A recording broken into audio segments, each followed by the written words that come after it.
that discussion at all in your testimony? No, I'm sorry, I do not. Okay.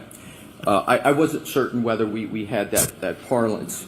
So my question is, to your knowledge, was there any testing of any taillight alleged to have been found at 34 Fairview for biological material? No, there was not.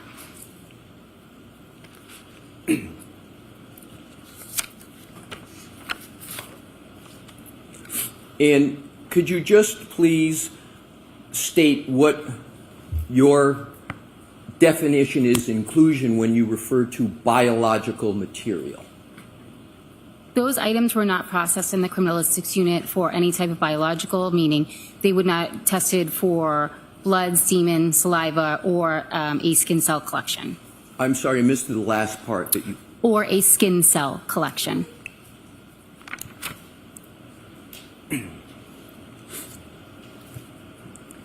Now turning and changing topics,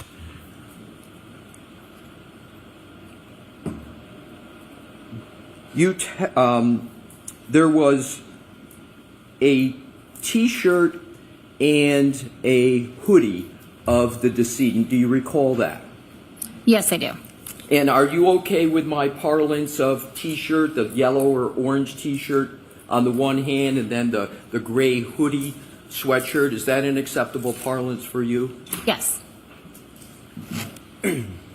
So with regard to those two items, if I could, Your Honor, have published what is already in evidence, Exhibit 151 and 150, and Mr. Wolk, if we could please put those side by side.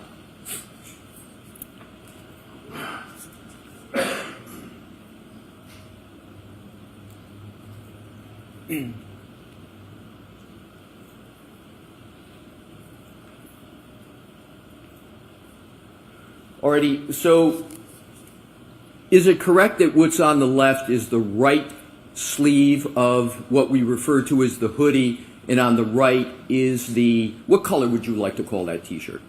Orange, please. All right, so the orange T-shirt. Is that what we're looking at up on the screen? Yes, so it's the right sleeve of the gray hoodie and the back of the orange T-shirt. Thank you. Am I correct that you included a handwritten note on your report that you found, quote, debris from each of these two items, or from these two items collectively? I don't handwrite notes on my report, so I'm just confused about where you're asking that. Okay, I'll ask a different question. Hopefully it will be clear. Did you find debris on either of those two items of clothing? Yes, I performed a debris collection on each of those items and combined them. I'm sorry, it's not your fault, it's mine. There's a HVAC noise I can't hear. If you So could can we speak up turn the just a air little. conditioning off, please? I'm okay with I can it. speak It's up. just if I'm you could sorry. speak up a little. I don't want to Of course. discomfort people. Can you move the mic? Yes, I can speak up. My If apologies. you could speak a little louder, that would be great. Thank Yes. you. Can you repeat your answer, please? Can you repeat the question? I apologize. Sure. Did you find debris on these articles of clothing? Yes, I took scrapings from each of these items of clothing and combined the debris. Yes.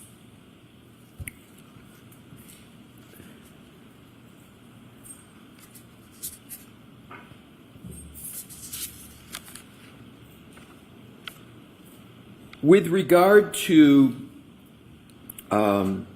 scrapings, can you describe how the term scrapings relates to these two items of these two items that are on the screen? Yes. Scraping is the mechanism I use to remove any debris that was remaining on both the sweatshirt and the T-shirt. I held each up over my lab bench. I took a long metal spatula and scraped any debris that was on these items into a small glassine packet. Is it correct that you do not know where the debris came from specifically, other than it came from one or both items of both of these two items?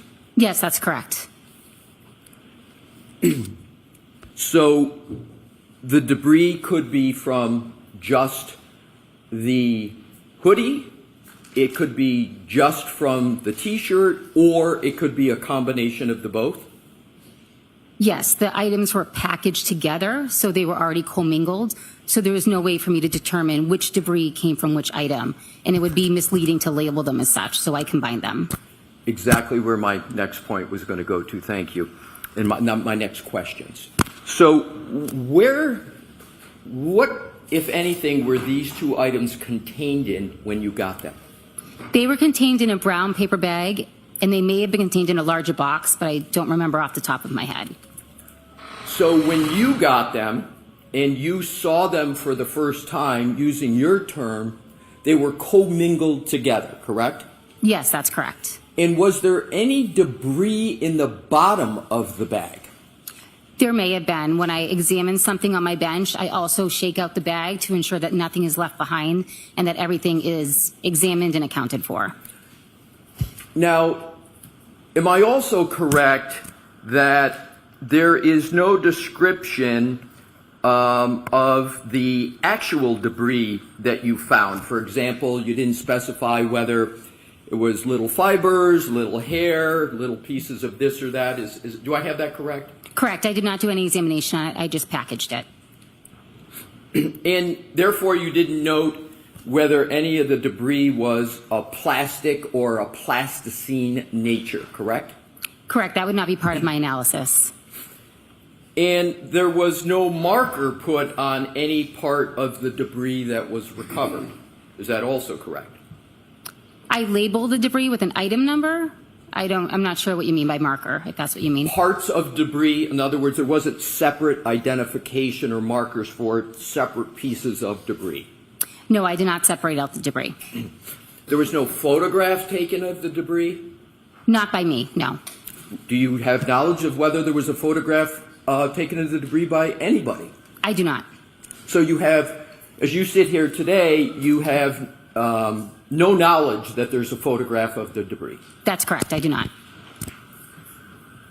When you received the hoodie and the T-shirt that's depicted as 150 and 151, they came in together, commingled with some debris at the bottom in an evidence bag. Is that correct? I'm not sure if there was debris at the bottom of the bag. What I can say is that there was debris on the items, and I did shake out the bag. I don't have a memory of anything coming out of the bag. I don't know. So there could have been debris at the bottom of the bag when you shook it out. You just don't recall. Yes, correct. If we could, Your Honor, please have Exhibit 154 already in evidence published. And let's keep it there for a moment, and then I'm going to ask Mr. Wolk for you to zoom in. Ms. Hartnett, do you recognize this generally, and then I'm going to have it zoom in so you can read it, as an evidence bag? Yes. Now, Mr. Wolk, could you please zoom in, starting from the top, so that Ms. Hartnett can fairly read this. And if you could, Ms. Hartnett, just take a moment to read it, and then I'm going to ask you some questions, but I want you to have a fair opportunity to read it. Let me know when you're done. Okay. And if we can then scroll down, Mr. Wolk, so that Ms. Hartnett can fairly read the rest of what's on there.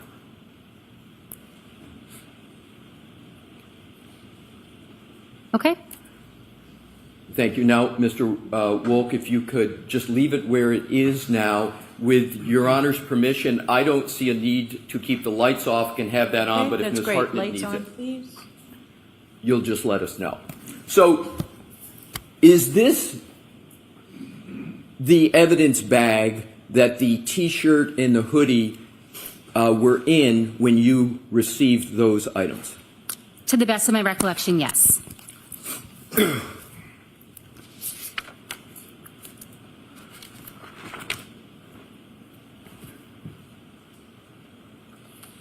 You see the name of collected by someone there. Can you read who that states it was collected by? Yes. And state what that is. It says TPR Proctor. And are you able to conclude what the TPR stands for? Generally, we use that to abbreviate trooper. Right. So that is former Trooper Proctor that it says collected by, correct? That is what's written on the bag, yes. And the date of the collection, if we can just, Mr. Wolf, just focus in on that. Thank you. The date of the collection is January 29th, 2022, correct? Yes, that's correct.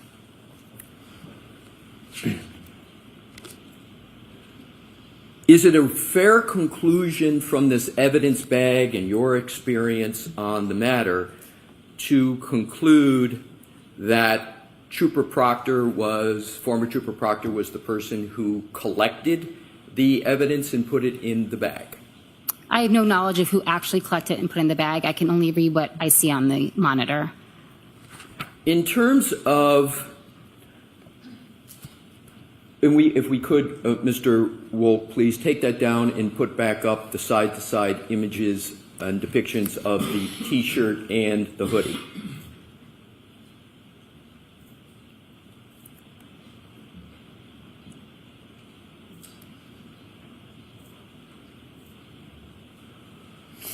Do you know the journey, if you will, of those two items before you received them?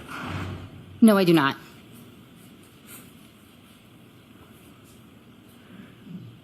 The debris that you ultimately saw on the hoodie and the T-shirt, and that which may or may not have also been additionally in the bag, do you know where that debris would have been picked up from? No, I don't know the source of the debris. And you were not provided with information as to the potential source of that debris, correct? No.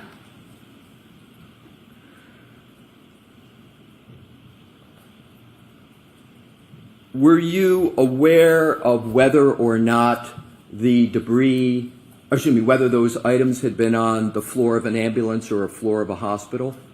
No, I did not have any information like that.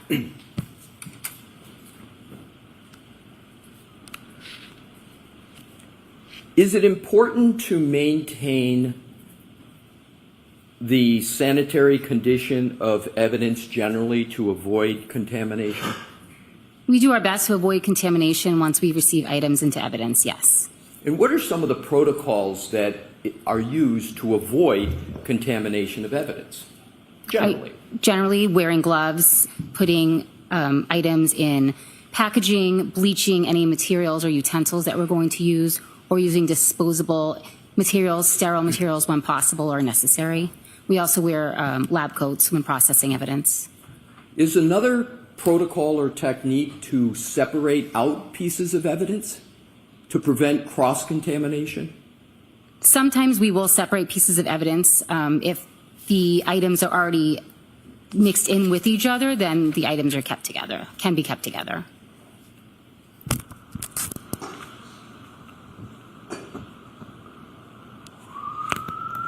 Do you know the chain of custody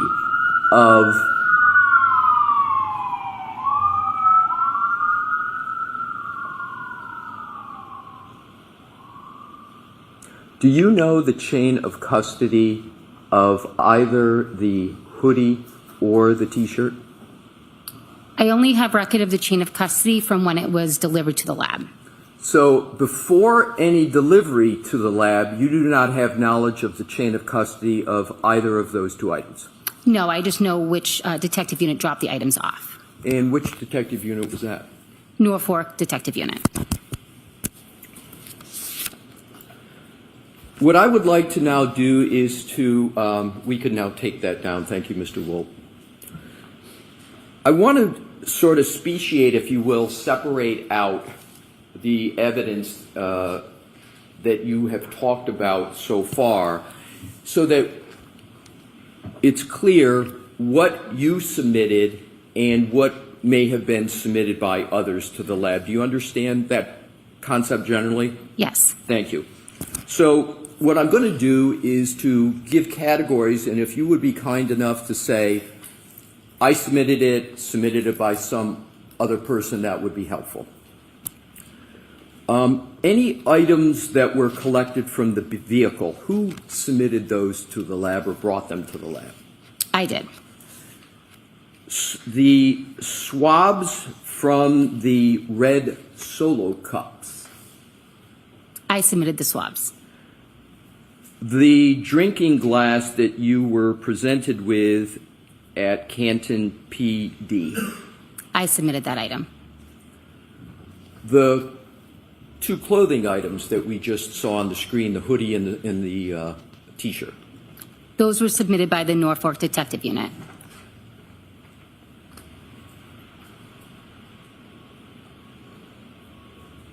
Were there also any fingernails that were part of the investigation and that you had knowledge of? Yes. Describe what those were, please. Fingernails may be collected at the medical examiner's office, and they're clippings from the top of the fingernails of the victim. And were those submitted to the lab? Yes. And by whom? By the Norfolk Detective Unit. And the phrase known blood standards, are you familiar with that phrase? Yes. Can you tell the jurors, please, what that means?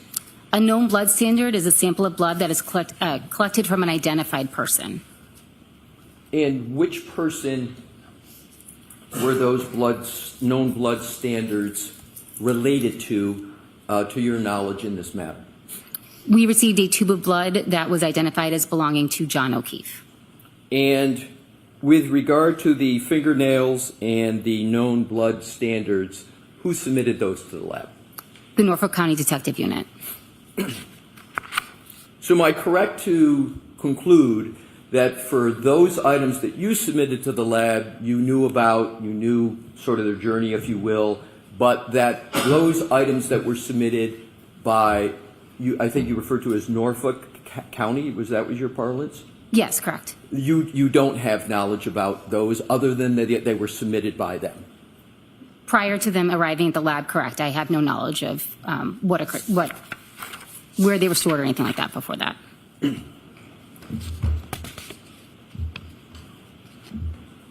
And no knowledge of those items not submitted by you would include no knowledge of the chain of custody of those items, correct?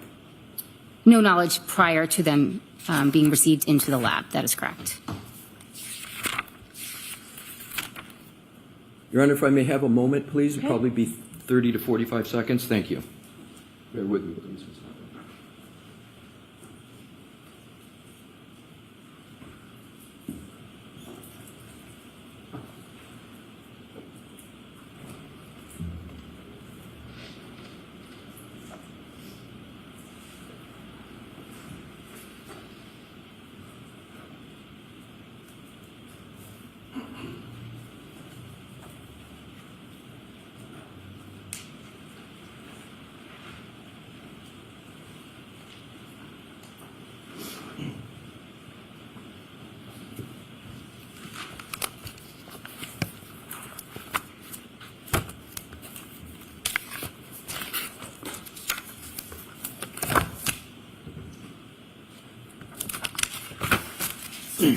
So the questions I have for Ms. Hartnett at this time, thank you for answering my questions, Ms. Hartnett.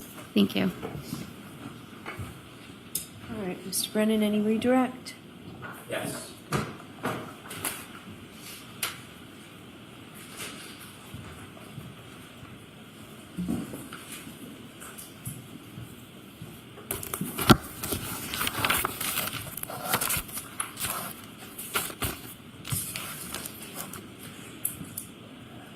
You mentioned that you had an opportunity to observe a paper bag that had red Solo cups in it, Yes, that's correct. and the red Solo cups had a coloring of red in the cups. Yes. You'd never seen blood preserved in cups like that before? Objection, Your Honor. To the form. Sustained. Had you ever seen blood stored in cups like that before? No. Do you know the circumstances of storing that blood? Can you rephrase that question, please? When the blood was stored in the cups, do you know the circumstances? Sorry, Mr. Brennan. Your Honor, objection. Can we have a sidebar, please? It's important. Okay.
The coloring in those cups, do you know firsthand what that comprised of, what the item was? Are you asking me if I knew what the contents specifically of the cup Yes. were? No, I do not. And so the red cups with the red spots stored in them, do you know the circumstances surrounding the effort made to try to preserve that evidence? Can you just be more specific in what you mean by circumstances? Sure. Do you know where those red cups came from? I was told they were collected from the scene. I don't have firsthand knowledge of the collection. And you weren't at the scene that morning, were you? No, I was not. Do you know that what the circumstances or the challenges were that morning? No, I'm not aware. You said that you respond to active scenes and sometimes, like in this case, after the event happens? Yes, that's correct. Is there a difference when you're at an active scene as opposed to when you arrive at a scene that is past the event? I would say multiple units are working at the same time, attempting to document, preserve, and collect evidence.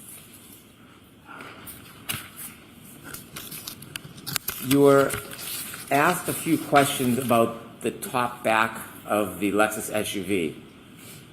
Yes, that's correct. When you were first asked the question, you were asked if you had studied that area, and you said you didn't recall if you looked at that area. I did look at the area. I looked over the entire vehicle, but I didn't know anything specific in that area, no. When you say you looked over the entire vehicle, did you look over the back of the vehicle as well? Yes, the only part I did not look at was the roof of the vehicle. Did you study all sides equally? Did you spend time with the entire vehicle? I believe I made an effort, yes, to look at the entire vehicle. When you studied the back of the vehicle, not the right side or left side, the back, middle, did you find any hair? I did not note any hair, no. Did you find any scratches? The only scratches I noted were ones that I had spoken of previously on the right. When you looked at the left side of that Lexus, did you find any dents or scratches? Nothing that I noted, no. Did you find any hair on that side of the car? Not that I noted, no. Did you find any dents, scratches, or hair anywhere but on other than the right side quarter of that Lexus? I did not note any. I also did not examine the interior of the vehicle. You said that you removed the hair. What do you do after you remove the hair? The hair is placed into a small glassine envelope, then placed into a larger manila envelope, and then I signed and sealed it, gave it the appropriate case number and item number, and then secured it in our storage room. Can that hair be further tested? Yes. Is that something you would do or a different person? I don't perform testing on the hair. I performed a microscopic examination of it, and then additional testing can be performed by a different unit. Let me ask you some questions about where you found the hair. You saw the two different angle pictures yesterday that you described? Yes, I saw 2 pictures of that hair yesterday. You were also shown some video where the car had snow and ice on it. Is water a conduit? Does water ever act as an adhesive? Objection, Your Honor. Watch the form of the question. Okay.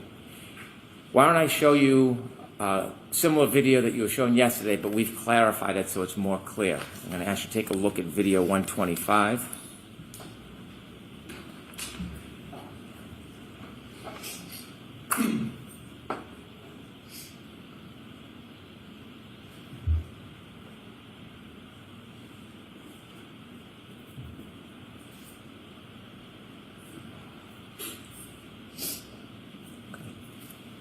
Can we stop that, please? And can you see that's 5:51:54 p.m. on 1/29/22? Yes. When you first saw this vehicle, it didn't have that snow on the right back near that taillight, did it? Objection, Your Honor. Ask it differently, Mr. Brennan. When you saw this vehicle for the first time, did it have that snow packed into the back right of the car?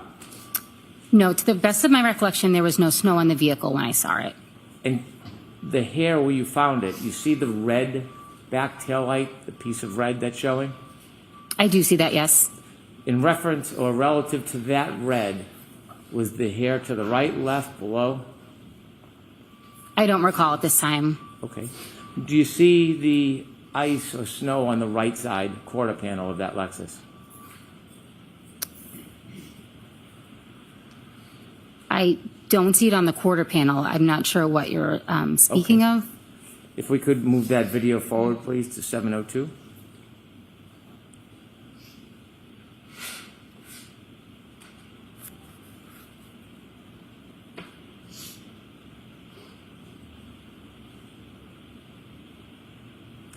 And then to 749, please.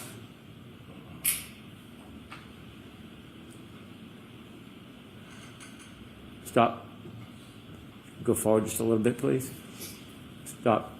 Okay. There's still remnants of snow. Did it look like that when you first saw it? No, I believe I did not see any snow on the vehicle when I saw it. If you could fast forward, please.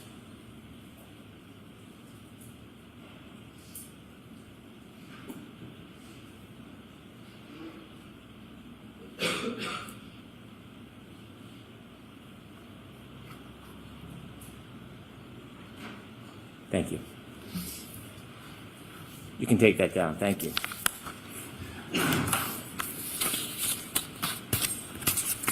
You were asked if you had any information about when damage occurred, Yes, that's correct. and you offered us you don't have no idea, right? Objection, Your Honor. I'll allow that. No, I do not know when the damage occurred. You were asked whether or not damage existed on that car prior to that day, prior to January 29, 2022. You remember that question? Yes. Did you know there are ring videos of that car from January 28, 2022? No.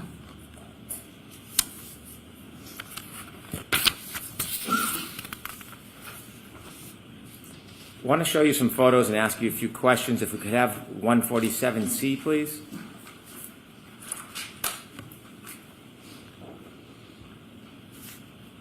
If you could close up. Do you remember what that's a picture of or a photograph of? Yes. What is it? That is a tear that was on the right sleeve of the gray sweatshirt. The threads coming from the side of that hole? Yes. Those threads, could you pull those threads and pull them out by hand if you wanted to? Can you repeat that question? If you pulled on those threads, could you pull thread from that hole if you wanted to? Objection, Your Honor. I'll allow that. I don't know. I didn't attempt to pull at them at all. Did you examine them to see if they were woven or loose, those threads? Yes. Okay, and what were they? They were loose, the fibers had started to separate up from the shirt. Separate and weave. I don't want to say they were separated from the shirt completely. The weave was starting to separate. If we could have photograph 57.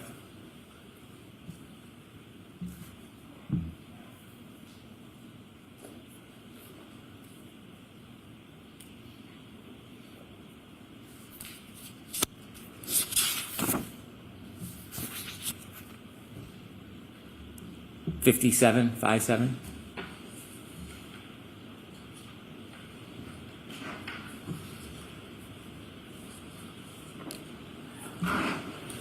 Are those the red cups that you saw? Yes. And what color is the fluid inside? I noted there was red-brown stains inside. Okay. And do you see that white object, the rag or the paper towel? Objection, Your Honor. Scope. Yes, sustained. Well, you were asked about, you can take that down, you were asked about who had custody of items. You only have custody of items once you receive them, right?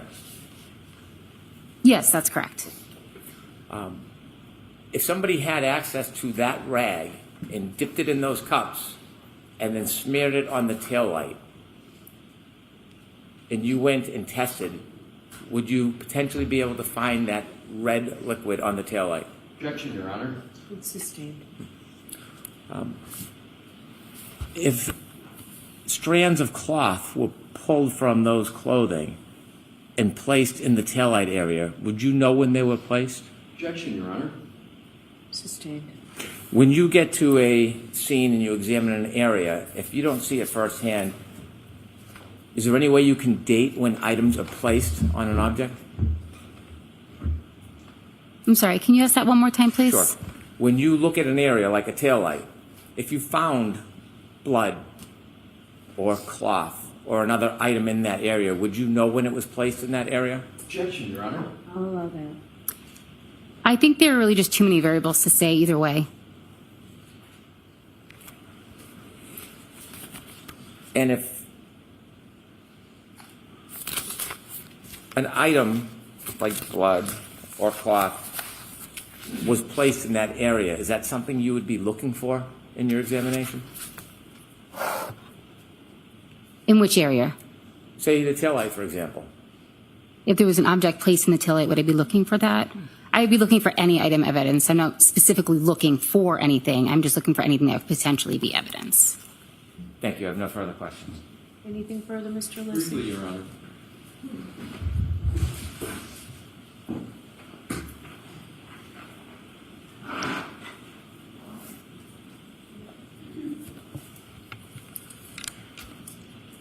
If we could, Your Honor, have 147C republished.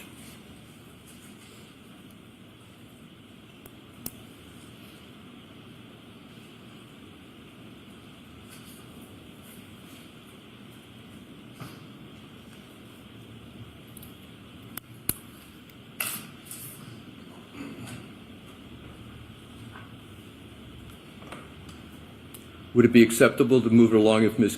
Oh, you have it? Okay. If we could have Ms. Gilman, I have just one question, Your Honor.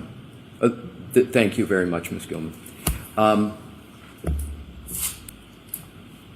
147C, I believe it. Okay, I think you already had it up there.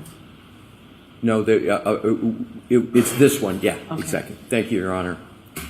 Do you recall Mr. Brennan asking you just moments ago a question about this depiction? Yes. And to be clear, this is the right sleeve of the gray hoodie, correct? Yes, that's correct. You didn't perform any analysis of this area of the right hoodie, did you? I performed damage analysis on each of those tears on the sleeve. Right, but you didn't perform an analysis as to the source of that item, what it could be, correct?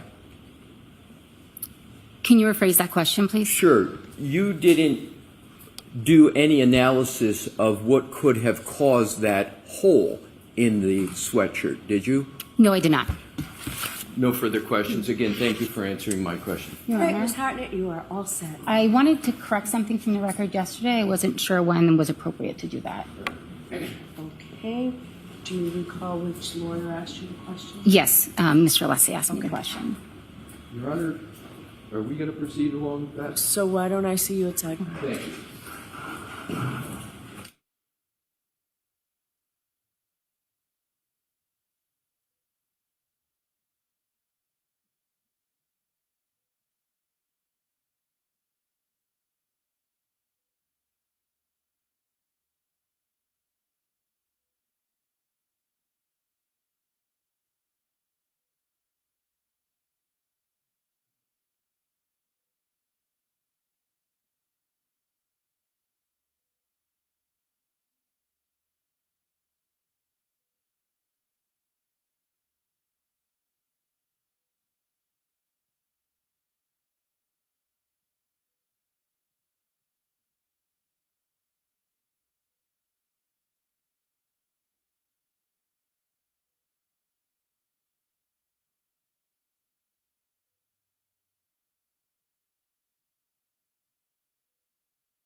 All right, so Ms. Harnett, I am going to let you step down because questions from both sides are completed. Okay, So, thank thank you. you, though.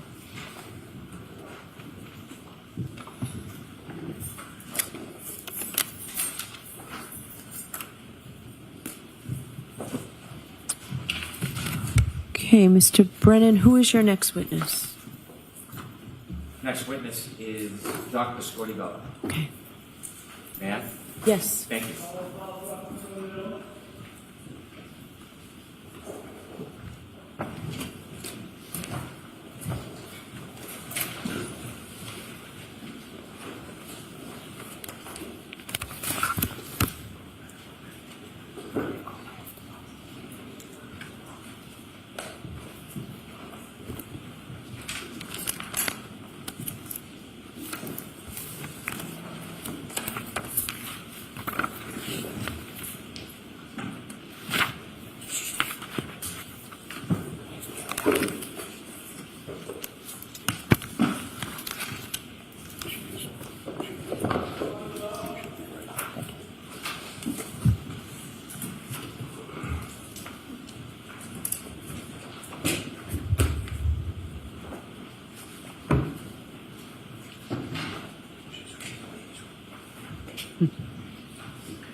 Why don't I see counsel at sidebar, please?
Someone for the other state of the court and jury in the case now here to the truth, the whole truth, and nothing but the truth, so help me God. I do. Thank you. Good morning, Doctor. Good morning, Your Honor. All right, Mr. Brennan, whenever you're ready. Thank you, Your Honor. Good morning. Could you please introduce yourself to the jury? Good morning. My name is Irini Scortibello. That's spelled IRINISCORDI-BELLO. I am a medical examiner employed by the Commonwealth of Massachusetts. How long have you been a medical examiner for? In the state of Massachusetts since December of 2016, In general, I have been a medical examiner since 2008.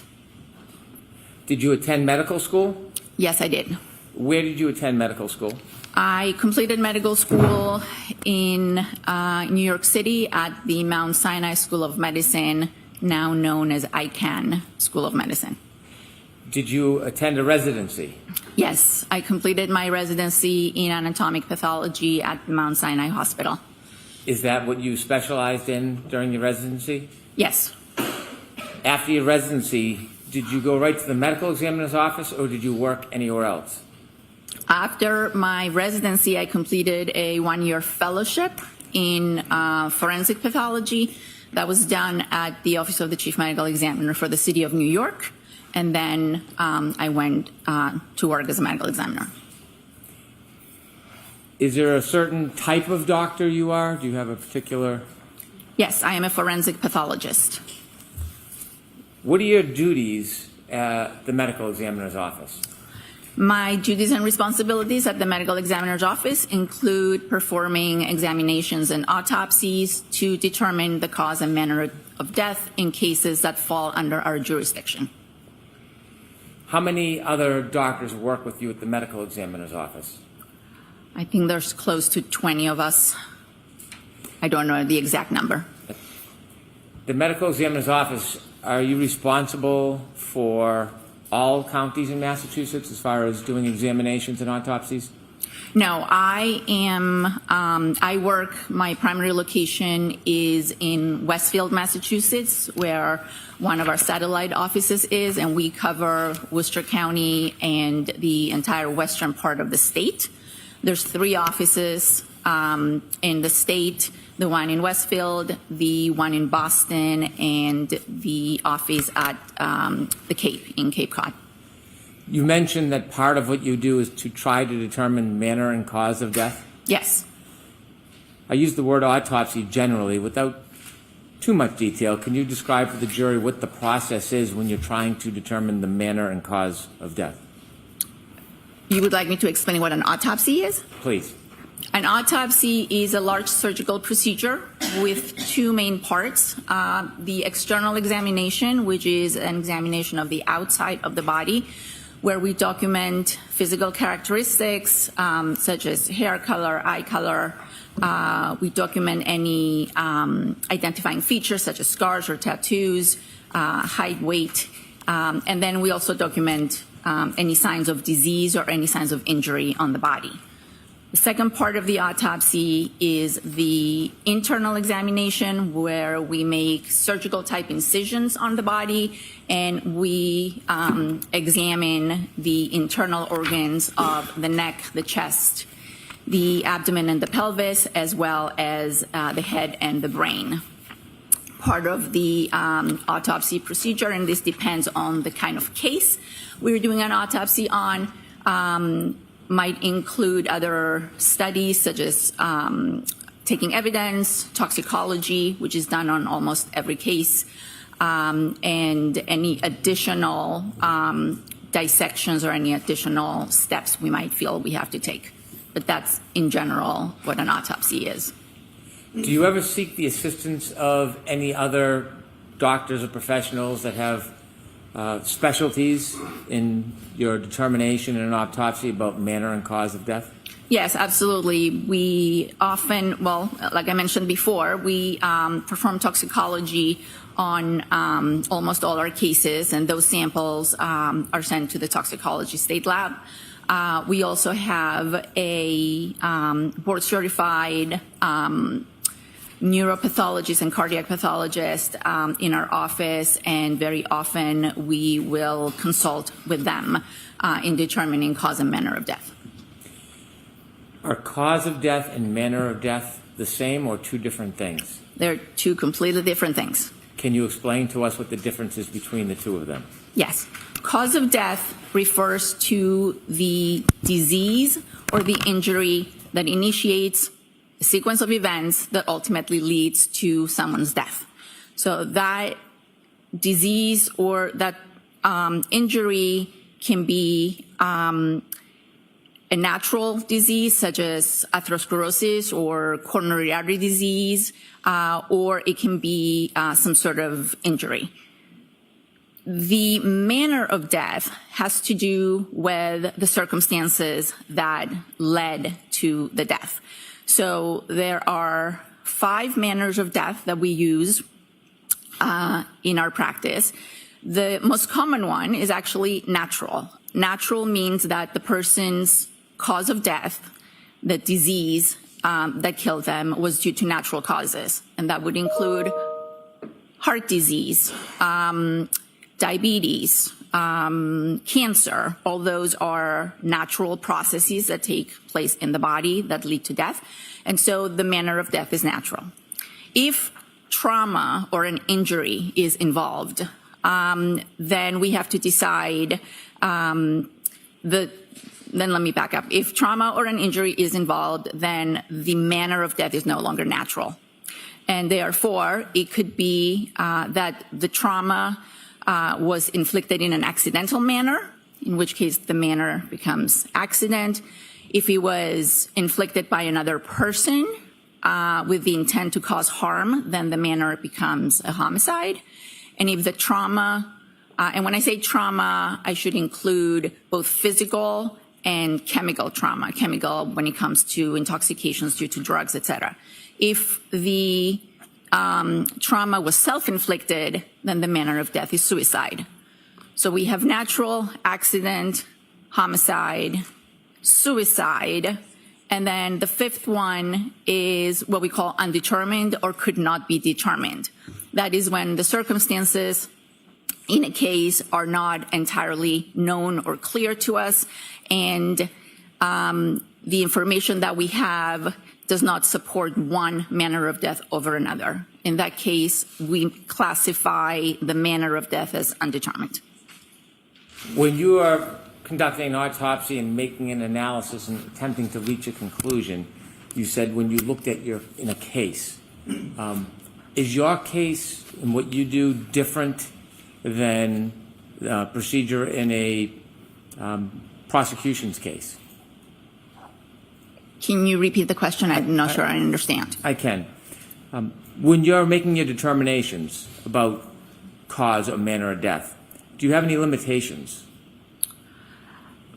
Okay, so the cause of death is something that is determined by the autopsy. That is my opinion or our office opinion as to the disease or injury that led to that person's death. So that is, I don't have any major limitations unless we're dealing with cases where, the body's decomposed and we're not able to do, all the testing necessary. But in most cases, the cause of death depends on my findings during the autopsy. The manner of death, yes, there are limitations because it's circumstance driven. And so the circumstances might not be known to us at the time of the autopsy. They might not be known to us ever. And therefore, while the cause of death is my medical opinion, the manner of death depends on information I get from other people. Are you always able to reach a conclusion on manner of death? No, that's why I said that in cases that we cannot, that manner of death is classified as undetermined. I want to now ask you about whether or not you examined John O'Keefe. Yes, I did the autopsy on Mr. O'Keefe. When you examined Mr. O'Keefe, did you work with a team or by yourself? No, we always work in a team. The team is made up of the medical examiner and a medical examiner's assistant that helps with the actual performance of the autopsy, especially when we examine the head. And then, of course, we work with the toxicology lab and, in this particular case, our neuropathologist. The medical examiner's office, is that a division of the Massachusetts State Police? No. Is it a division of the Norfolk County District Attorney's office? No. is the medical examiner's office independent? Yes. When you conduct an autopsy, are representatives of law enforcement or district attorney's office able or allowed to attend an autopsy? Yes, they're usually allowed to attend the autopsy if they wish. Is that an uncommon practice? No, it's not uncommon. Would you remember when your autopsy of Mr. O'Keefe occurred? Yes, I performed the autopsy on January 31st of 2022. If you have notes, Yes, I do. I think you'll be able to use them, but we'll just want to indicate that you're reading from your notes if that's the case. Thank So you. you can use your notes, Doctor. Just Thank you. Thank you, Your Honor. When you began the autopsy of Mr. O'Keefe, do you know who, if any, representatives from the Massachusetts State Police or the Norfolk County District Attorney's Office were present?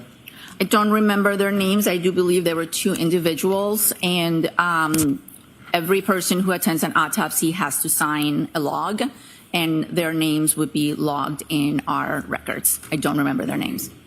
What is the role of law enforcement relative to the actual physical autopsy? Do they have any role? No, they're not part of the autopsy. They don't have a role. Their role is to observe. Sometimes they will ask questions, and based on my findings, they might, go on and do their investigation. Does your office photograph things of interest, like injuries on the person that you're doing the autopsy on? Yes, we do. Is law enforcement allowed to take their own photographs as well? Yes. Did you, in fact, memorialize your findings in this case? I did. Are there a number of different ways in which you memorialize your findings? Yes. I'm sorry. I took notes, physical notes, pen and paper. There's a report that's issued within 90 days of the completion of the autopsy, and then photographs, digital photographs. You mentioned a report is due in 90 days. Is that often referred to as an autopsy report? Yes. Why 90 days? That is the standard that is set by the National Association of Medical Examiners. We're part of NAME, and therefore we try to have a finalized report for all our cases within 90 days because we know that families are waiting for these reports, and therefore we do our best to finish a report within 90 days. Did you, in fact, complete a so-called autopsy report in this case? Yes, I did. In addition to the autopsy report, well, included in the autopsy report, do you make handwritten notations about locations of injuries? Yes. And share with us how's that done. Is there a picture or a graph? There's a diagram, a body diagram that we use to mark the location of injuries. May I approach, Your Honor? yes.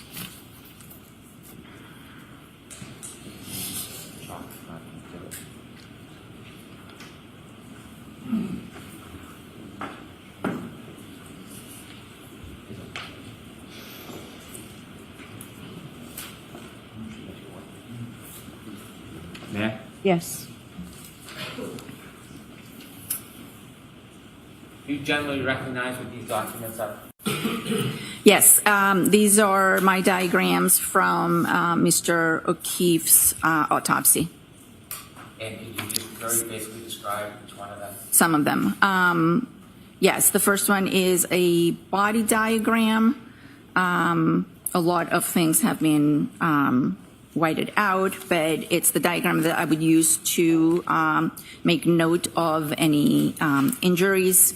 The second one is a diagram of the face and the skull. I would also use this diagram to make notes as to any injuries on the face. And the third one is a diagram of the inside of the skull, what we call the base of the skull, as well as different views of the brain itself. Again, I would make notes to point out different injuries.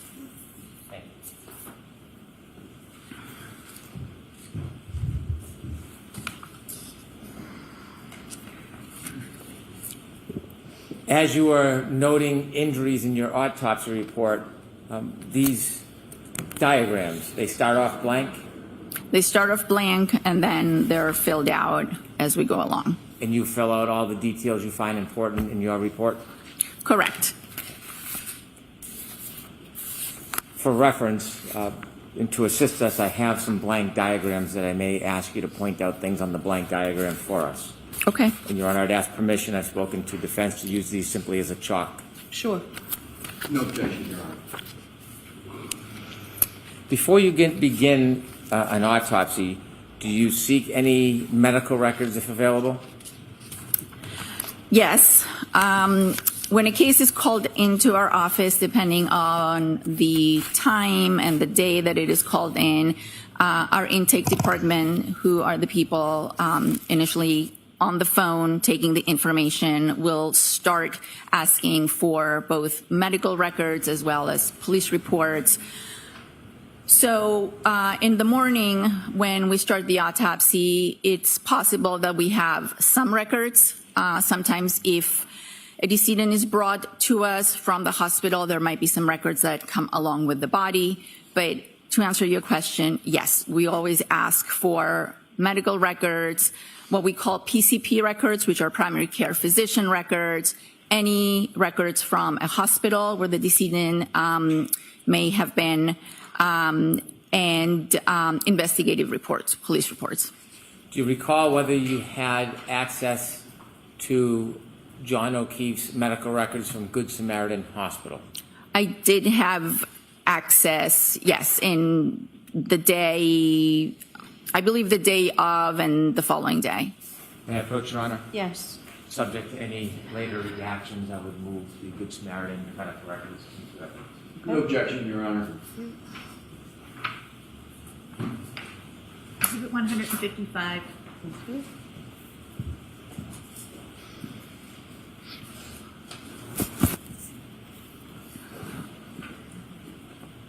This time I would move for identification all photos of Mr. O'Keefe's injuries at Good Samaritan Hospital, just for identification. Okay. Exhibit JJ for ID. Further, this time I'd move for identification all OCME, Office of Medical Examiner photos. Okay. Exhibit KK for ID. Thank you.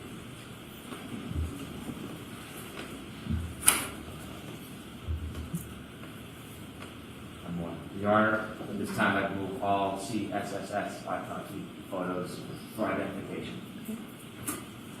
May I just have an understanding of the evidence?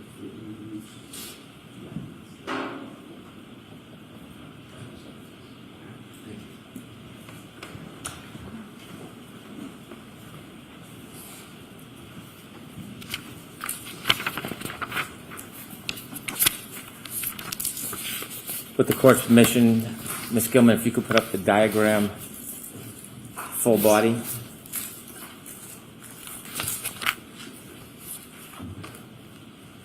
You could enlarge that a little more. Thank you very much. Could you explain this to us?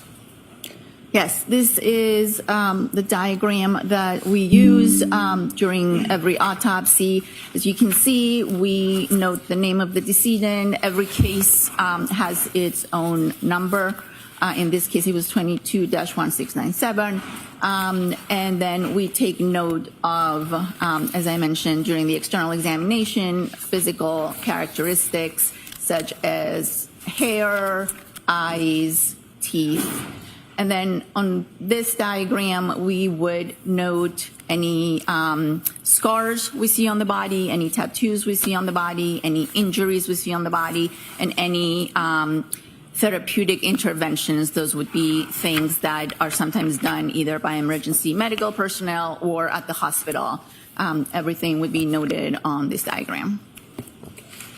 Now, if you could take us through, I'm going to ask you, we'll go body part by body part, if that's okay. I'm going to ask you to begin with Mr. O'Keefe's face, the front of his face. And if you Yes. if you could enlarge that, Ms. Gilman. Thank you very much. Did you notice any injuries on Mr. O'Keefe's face? And if so, could you I think there's a pointer available for you, Doctor. If you could Yes. point out on the diagram what you observed. So on the diagram, well, first of all, there was medical intervention on Mr. O'Keefe that included an endotracheal tube that had been placed to help him breathe.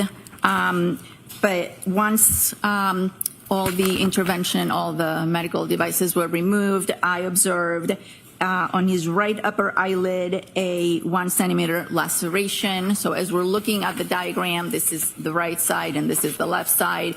So on his right eyelid, there was a small laceration.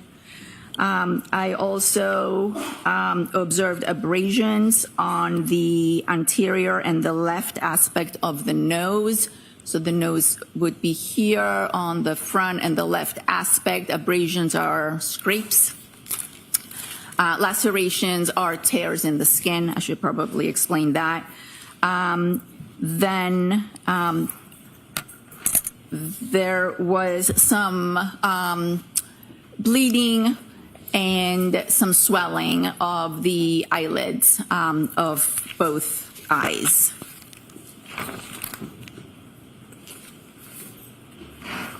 Does that complete your analysis? For the front of the face, correct, yes. May I approach, Your Honor? Yes.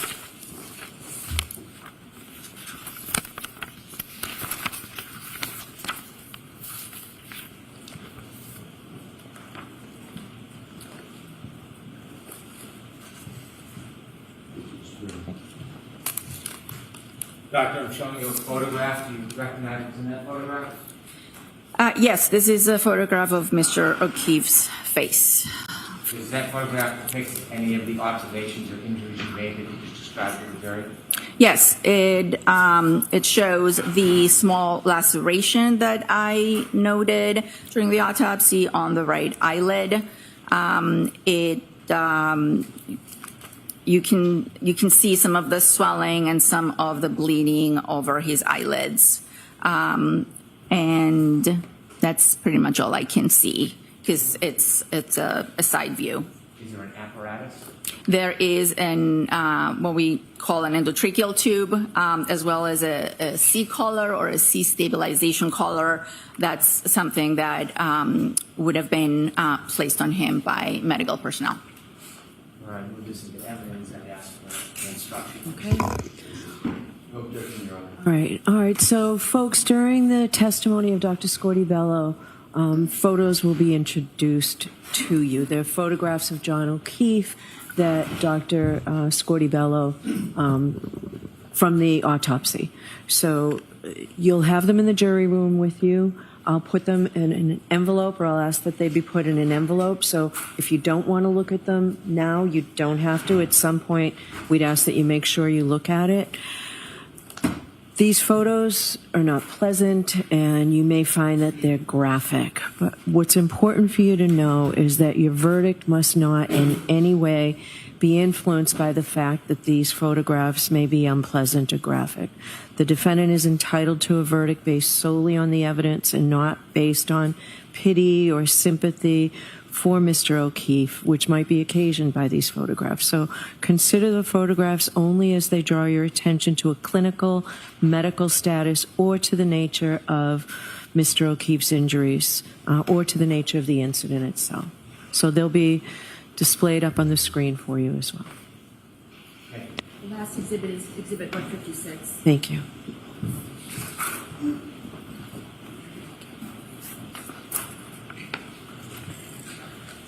Ms. Gilman, could you show the jury? And Doctor, can you point out the injuries you were describing by using the diagram, or when you were using the diagram? So the laceration, the small laceration that I previously described would be here on the right upper eyelid of Mr. O'Keefe. You can see some discoloration that's bleeding under his eyelid and what I would describe as swelling. The endotracheal tube and the neck collar are also present here. And the other injury, which I noted, was on the front and left side of his nose, which you cannot see here because this is looking at the right side of his face. Take that down, please. You mentioned that there was something about his eyes that was notable. Yes, there was bleeding or hemorrhage, as we call it, on the eyelids, as well as swelling. I'm going to ask you more detail about that later, but was that observation important in your ultimate diagnosis or conclusions? Yes.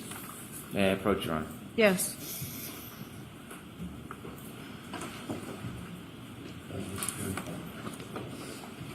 I'm showing you another photograph. Do you recognize that?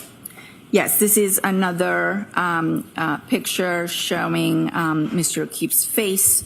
Again, the medical intervention is present, and you can see more clearly now the discoloration on the upper eyelids. Is this vantage point helpful for your ultimate conclusions and diagnosis? Yes.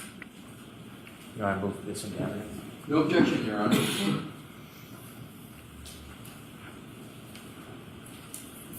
Exhibit 157.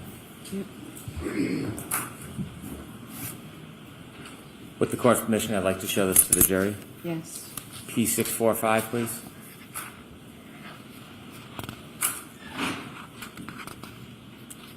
Doctor, could you point out what was significant regarding Mr. O'Keefe's eye area? So I noted that there was discoloration, that's bleeding, that's blood, that's under those eyelids. The eyelids appear puffy, that's what we call edema or swelling. And then also there were two abrasions, two scratches on Mr. O'Keefe's nose. You can see one here and then the other one on the more front part of his nose. Okay, could you take that down, please?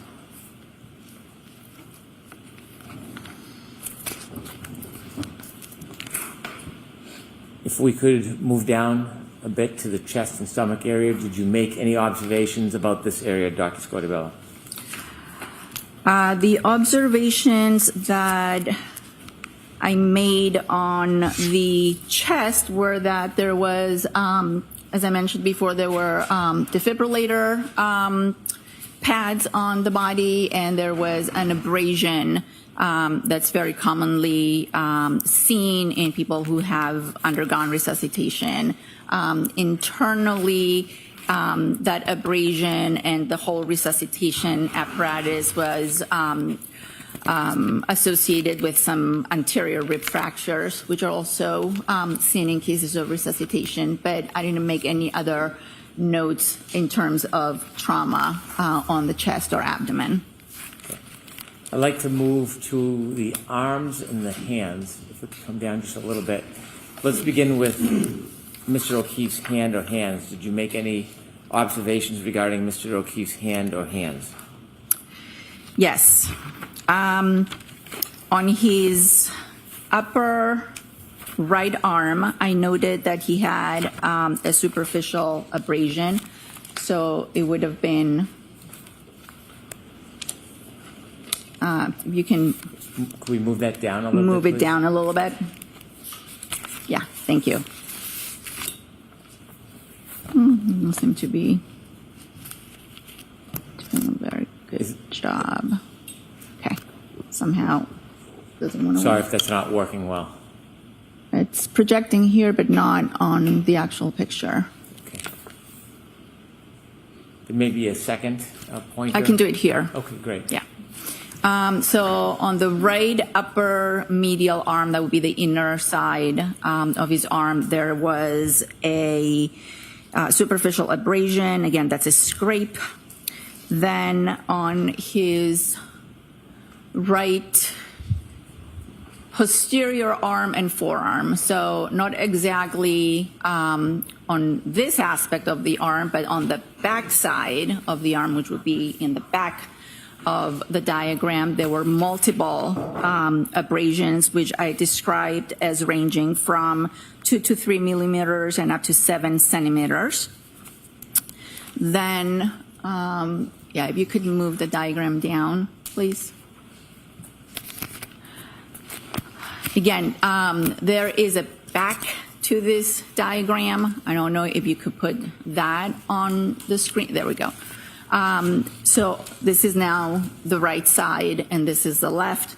I noted that there were 2 bruises on the back of his right hand, also a faint scratch on the back of his left hand, and then moving down to the lower extremities or the legs. If you could please show the front. There was a small abrasion, a small scrape on the side of his right knee.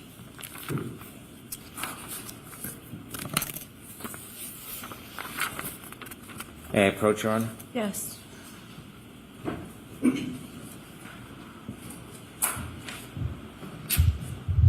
Doctor, I'm handing you a photograph. Do you recognize it from that photograph? Yes. What is it? This is the back of Mr. O'Keefe's right hand, I believe. Is that a fair and accurate depiction of how his hand appeared when you examined him? Yes. Will this is evidence, please? No objection, Your Honor. Okay. Exhibit 158.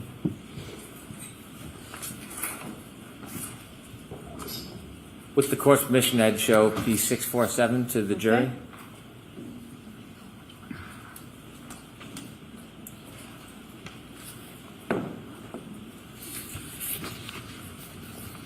And could you explain, you said there were 2 bruises. Could you point those out for us? Yes. There's one here and one here. Did you attempt to assess those, determine whether you could conclude or opine on a cause of those? No, I did not.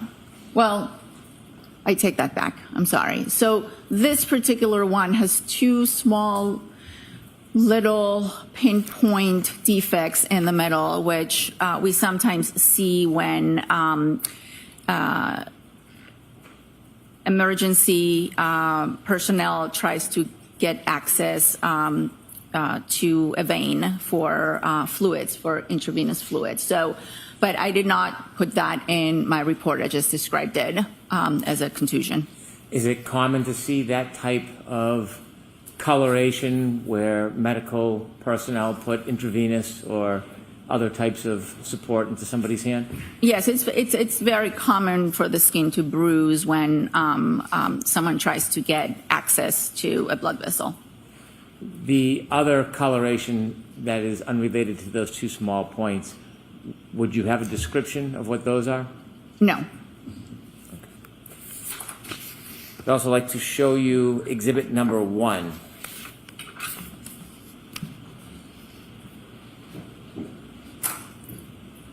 Exhibit number 1, please. Thank you. You use the word superficial. What does that mean?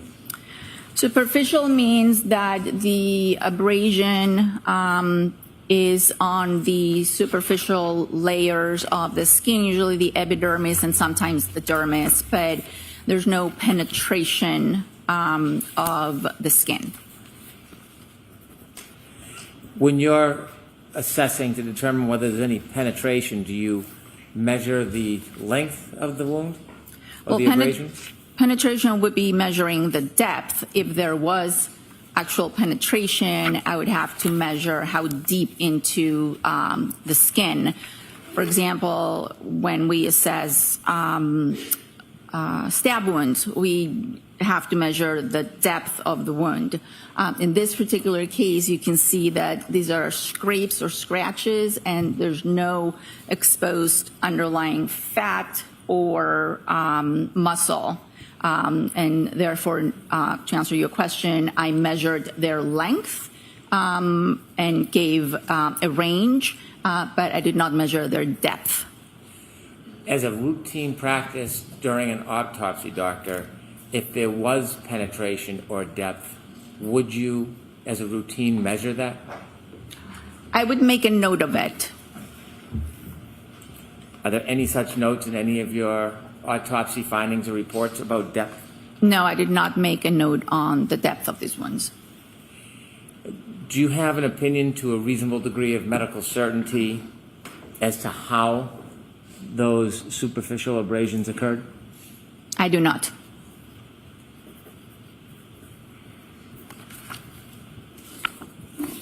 And I asked you about the hand, which we just saw, and I should ask you the same question. Do you have an opinion to a reasonable degree of medical certainty how that coloration, aside from the medical intervention, do you have an opinion to a reasonable degree of medical certainty how the other discoloration happened on Mr. O'Keefe's hand? I can state to a reasonable degree of medical certainty that that's a bruise, a contusion, but I cannot tell you how it occurred. And to summarize finally what we've been through so far regarding the scrape on Mr. O'Keefe's right eye, can you provide an opinion to a reasonable degree of medical certainty how that scrape occurred? No, I cannot.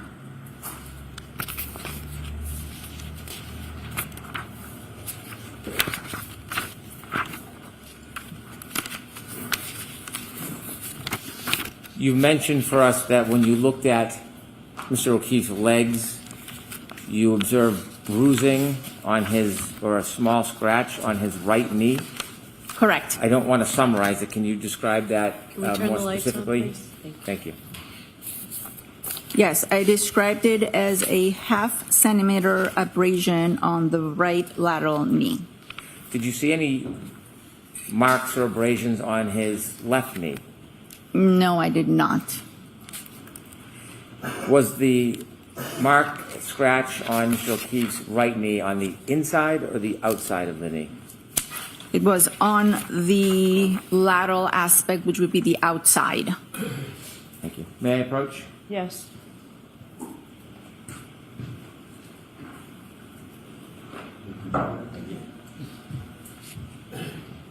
Doctor, I'm handing you a photograph. Do you recognize what's in that photograph? Yes. What is it? This is a picture of Mr. O'Keefe's lower extremities, his legs. Is it a fair and accurate depiction of how his knee appeared when you did the autopsy? Yes. All right, we'll get to the evidence, please. No objection, Your Honor. Okay. 159. Thank you.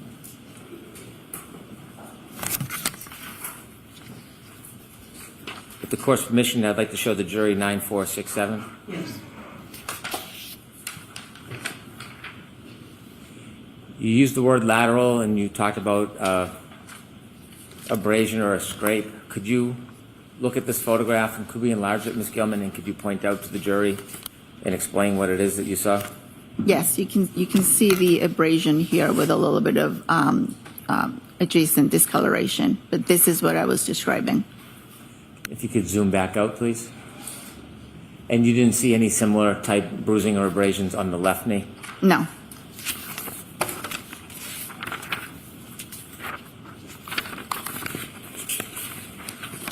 During your autopsy, did you notice any injuries internally to Mr. O'Keefe's rib area? Yes, I did note that there were rib fractures on the anterior, that would be the front, of his 4th and 5th ribs.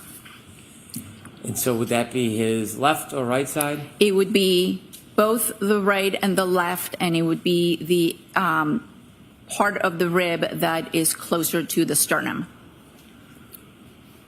Is there a number of ribs that had fractures, or are they connected as one? The 4th and the 5th, both on the right and the left, close to the sternum. Have you, in your experience, seen ribs fractured during first aid or medical intervention? Very often, yes. Given your experience and your study of Mr. O'Keefe's body, do you have an opinion to a reasonable degree of medical certainty how those rib fractures were obtained? I believe those rib fractures were due to resuscitation. And you have that opinion to a reasonable degree of medical certainty? Yes.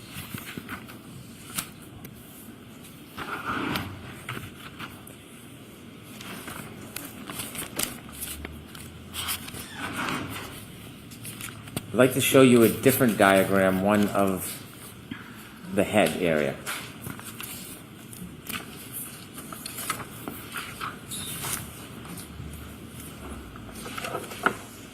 If we could enlarge the bottom right. Thank you. Using that diagram, could you assist us, doctor, and explain to us any observations you made about the back of John O'Keefe's head? Yes.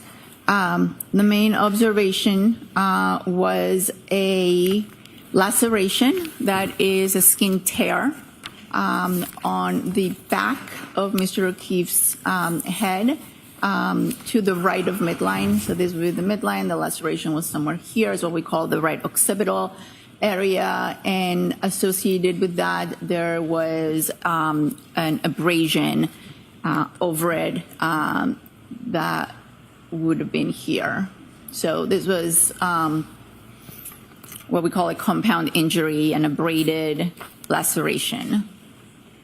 We'll turn in a few moments to your autopsy observations about the inside of Mr. O'Keefe's skull. But first, I want to just show you a photograph relative to what you described to us. May I approach, Your Honor? Yes.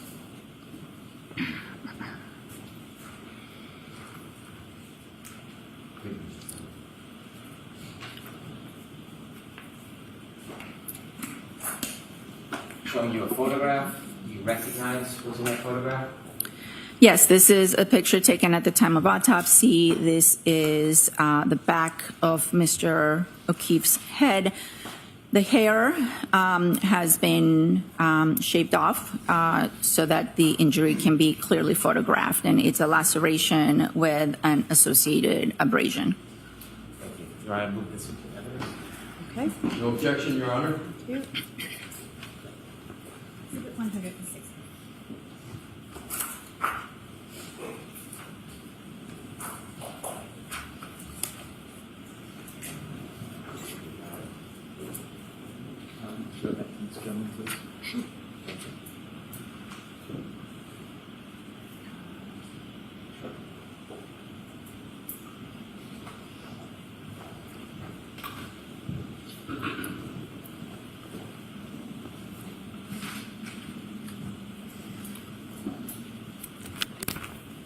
When you examine the laceration, do you measure it? Yes, And did you measure it in this case? I did measure it. How long was the laceration? I measured it as 2.5 centimeters, which is close to an inch. Do you examine a person's body before you begin to intrude? Do you examine the outside of a person's body first, or is there a certain procedure or order? Yes, the external examination is done first, and the internal examination is done second. I want to show you that photograph that you just recognized, and I would like you to explain what you see to the jury. Ms. Gilman, with your assistance, thank you.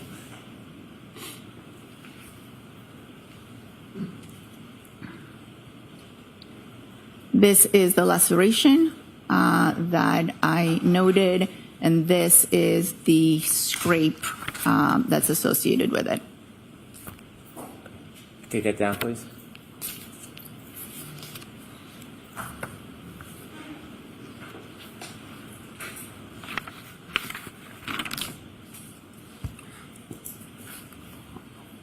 After you make observations, what are your next steps in an autopsy?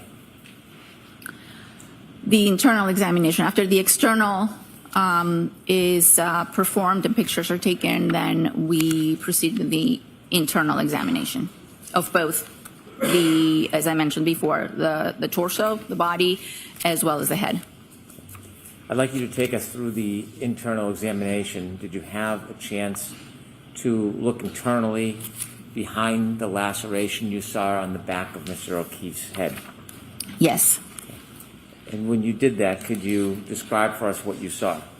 Yes. The way we examine the head is we make an incision with a scalpel behind the ear from one side to the other. That allows us to reflect or pull back the scalp, and that will expose the skull underneath. We do this carefully so that we don't disfigure clearly the face. And when we reflected or when we pulled back the scalp, I noted that there was blood, what we call hemorrhage, under the laceration or associated with the laceration on the back of the right head. And then furthermore, there were skull fractures associated with that laceration, abrasion on the right side of the head.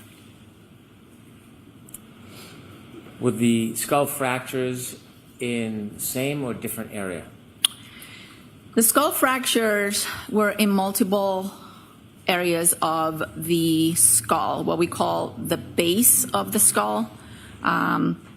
Imagine the base of the skull is sort of a bowl, and the brain sits on top or in the bowl. When the brain is removed, you can have a very good view of the base of the skull.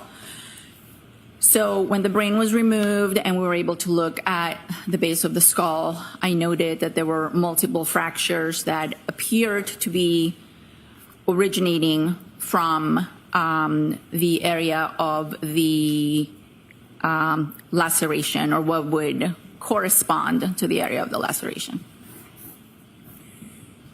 When you made your examination of the fractures in the skull, did that lead you to your opinion, or was there more you needed to look at before you came to an opinion about the cause of death? Well, that was part of the findings that led to my opinion. But yes, I removed the brain, and as is our protocol, I saved the brain in a special solution called formalin that allows the brain to become a little harder so that our neuropathologist in Boston could go ahead and examine it. Because when I did look at the brain, I noted that there were injuries. There was bleeding on top of the brain.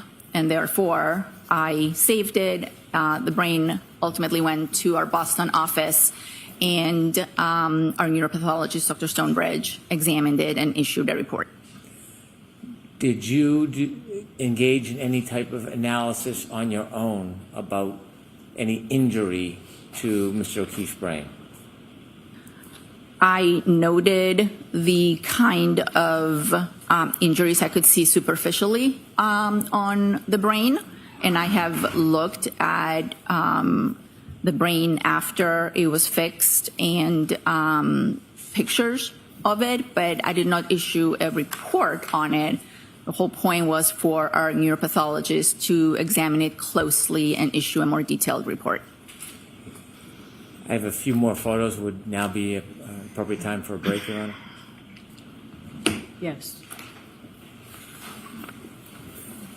So, jurors, why don't... Court is back in session. You may be seated. So you wanted to see me? Yes, please, Your Honor. Okay, over here, or...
Tori, I'm going to give you those. Those were both marked for ID. So one will be coming into evidence and one will be a chalk. So you may need to have them available for the witness.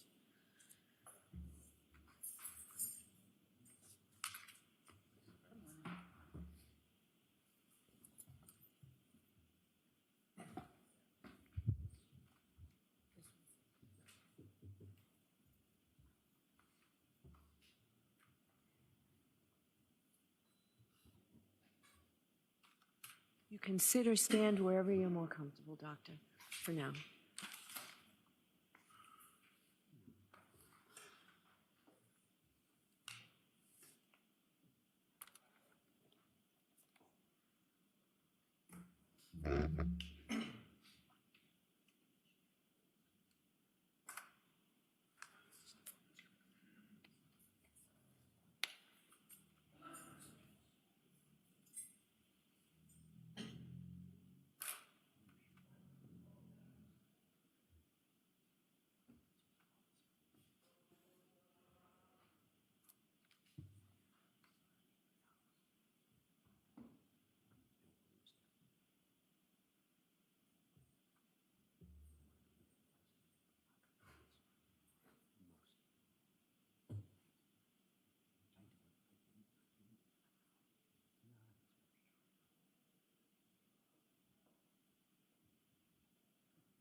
Session, please be seated.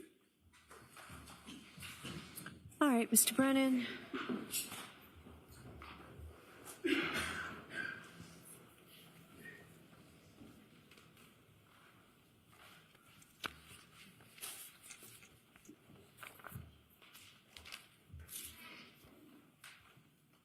Doctor, when we left off, you had described all the injuries to the exterior of Mr. O'Keefe, and we had talked about your observations of both the fractures in his skull and also your observation of Mr. O'Keefe's brain.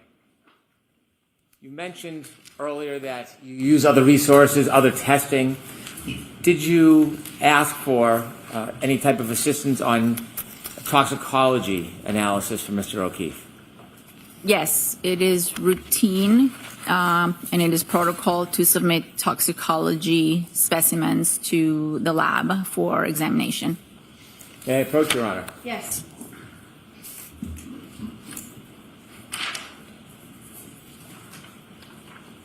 Thank you, Mr. Brennan. Doctor, I'm handing you a document. Do you recognize that? Yes, this is the report of toxicology from the State Police Crime Lab for Mr. O'Keefe's autopsy. Have you seen that document before? Yes. Is that a fair and accurate depiction of the report we saw before? Yes. Do you want to introduce this as the next exhibit, please? No objection, Your Honor. Thank you. Exhibit 161. Thank you. I have that in front of me. Sure. Thank you very much. Thank you.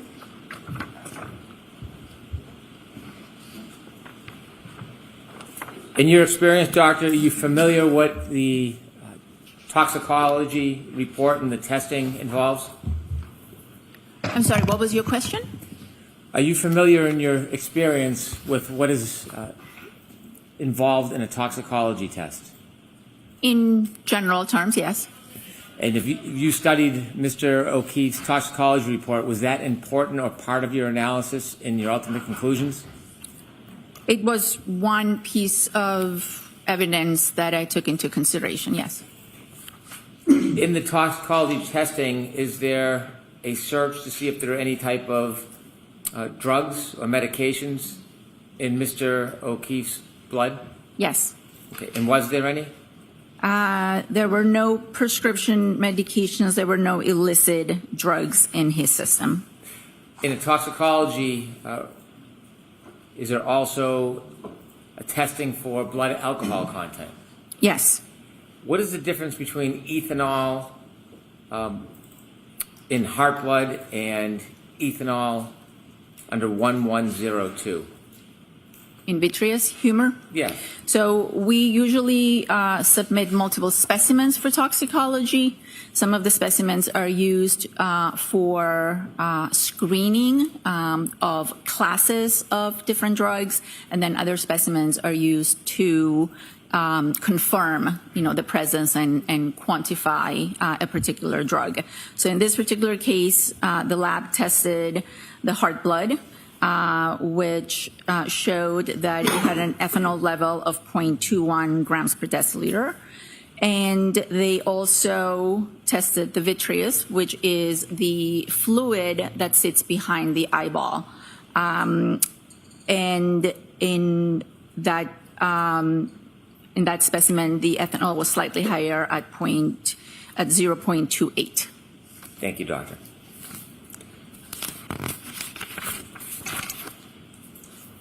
After your autopsy and observations of Mr. O'Keefe's body, inevitably did you come to a conclusion about the manner and cause of Mr. O'Keefe's death? And I'll ask you first about the cause. To a reasonable degree of medical certainty, did you reach a conclusion about the cause of Mr. O'Keefe's death? Yes. The cause of death was determined to be blunt impact injuries of head and hypothermia. You mentioned two different things, blunt impact and hypothermia. Was Correct. there a primary cause of death in your opinion? The blunt impact injuries of head. Hypothermia, was that sufficient to be a primary cause of death in your opinion? In the absence of head trauma, hypothermia is a cause of death, but I'm not able to make that determination in this case because we do have the blunt impact injuries of head. So if I understand, you are not saying to a reasonable degree of medical certainty that hypothermia was the cause of death? Not the primary. It contributed, but the primary cause of death was blunt impact injuries of head. Did you learn what Mr. O'Keefe's body temperature was when he was brought to the hospital? Yes, some of the medical records stated that his body temperature was 80.1, I believe, degrees Fahrenheit. And what is a normal body temperature? 98.6. Regarding the blunt force injuries as the cause of death to Mr. O'Keefe,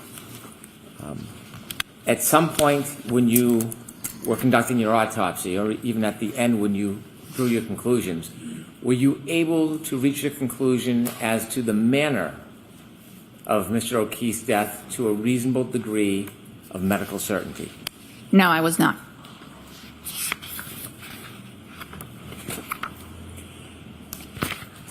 After you complete your findings, including the manner of death and the cause of death, even if undetermined, are you required by statute, by law, to file a report or a document?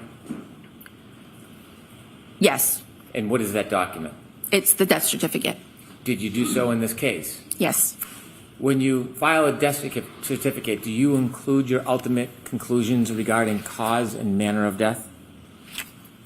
Yes, there is a death certificate that is issued immediately after the autopsy. The death certificate is a document that is necessary for the family in order to make funeral arrangements and proceed with their plans. So a death certificate is always issued at the end of the autopsy. If the cause and manner of death are known at that point, they are stated on the death certificate. If they are not, or if we need to do additional studies, then both the cause and the manner are listed as pending. And that death certificate is sufficient for the family to make arrangements. Later, as we get more information, as we get more results from our studies back, we issue an amended death certificate. So that amended death certificate will have a cause and a manner. The amended death certificate, in this case, stated that the cause was blunt impact injuries of head and hypothermia, and the manner was undetermined. May I approach, Your Honor? Yes.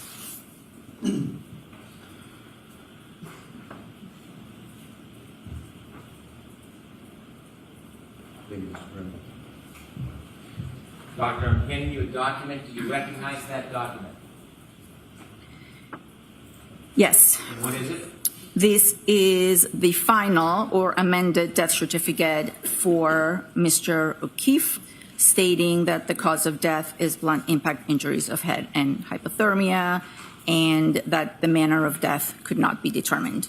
Do you recognize that document as accurate? Yes. Your Honor, move this into evidence, please. No objection, Your Honor. All right, thank you. Exhibit 162.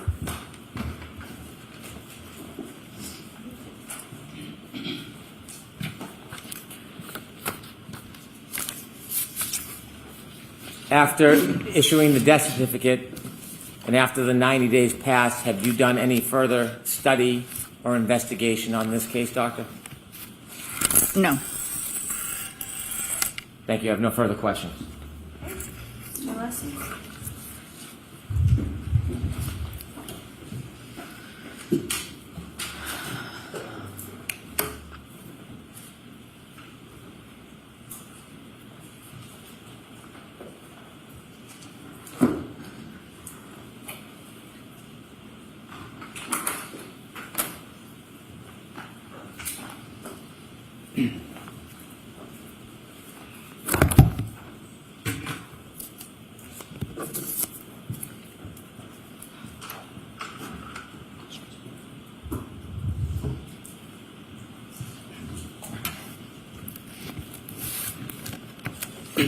May I, Your Honor? Yes. We have not had the pleasure of meeting, so good morning, Dr. Scordi-Bello. Good morning. With regard to cause of death as opposed to manner of death, is it correct that a forensic pathologist is tasked with determining that cause of death that includes contributing factors, injuries, and circumstances regarding the medical legal death investigation? Is that a fair statement? Yes. And I'm using the term medical legal. Is that a term that you're familiar with? Yes. And is it correct that medical legal means, particularly for medical examiners, that there's a medical aspect to the investigation that you perform, and there's also a legal aspect or a law enforcement aspect to it? Is that correct? Correct. And that's a little different than what physicians usually do, right? Because isn't it the ordinary course that it's mostly just medical, but medical examiners by statute and law need to have both of those prongs taken into consideration? Do I have that right? Yes. So, in other words, the forensic pathologist, which you've indicated you are, is tasked with determining the cause of death, which answers the question as to why, in more layman's terms, why did the individual's body stop functioning at a particular time, correct? Yes. So more broadly, the cause of death is generally defined as the disease or the injury that resulted in the death of a person. Correct. So let's now, if we could please, move to the manner of death. And I'd like to summarize, I know you covered it on direct, but I want to put it in a slightly different context, and hopefully I'll get it right. So medical examiners, as you've stated, are also tasked with, if they can, determining the manner of death or the circumstances under which the death occurred, correct? Correct. So manner can and does involve the circumstances under which the death occurred. Yes. And that causes one to go the medical examiner to go beyond just medical analysis. You take into consideration other factors which we'll get to. Is that correct? Yes. So you talked about, and I'm just going to go through them quickly, but if you could just check me on this, the 5 main categories of manner of death. So you talked about natural causes, correct? Yes. You talked about accident. Correct. You talked about suicide.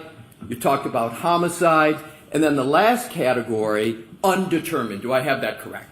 Yes, you do. So what I'd like to do is to focus on the undetermined category. And my understanding is, Doctor, that that's where you landed, that's where you concluded with regard to manner of death of Mr. O'Keefe, correct? Correct. So undetermined is a term that is used and that you use, and does that mean that when the information pointing to one manner is not more compelling than other reasonable possibilities, or the death investigation lacks sufficient information to opine on a manner of death, at the time of death, the certificate is signed? Is that generally correct? Yes.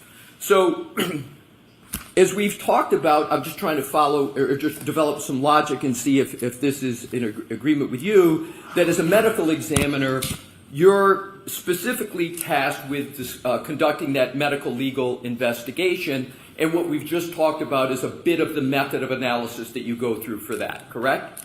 I conduct the autopsy, and I request information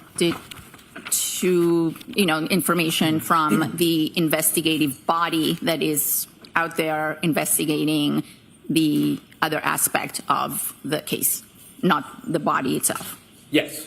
So, is it correct that there's 4 general components to a forensic pathologist death investigation?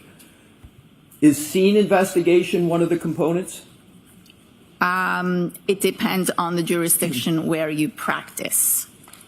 Scene investigation is part of forensic pathology in certain jurisdictions, and it is the responsibility of the district attorney and law enforcement in other jurisdictions. In the state of Massachusetts, we are responsible for the autopsy, and the DA's office and law enforcement are responsible for the scene investigation.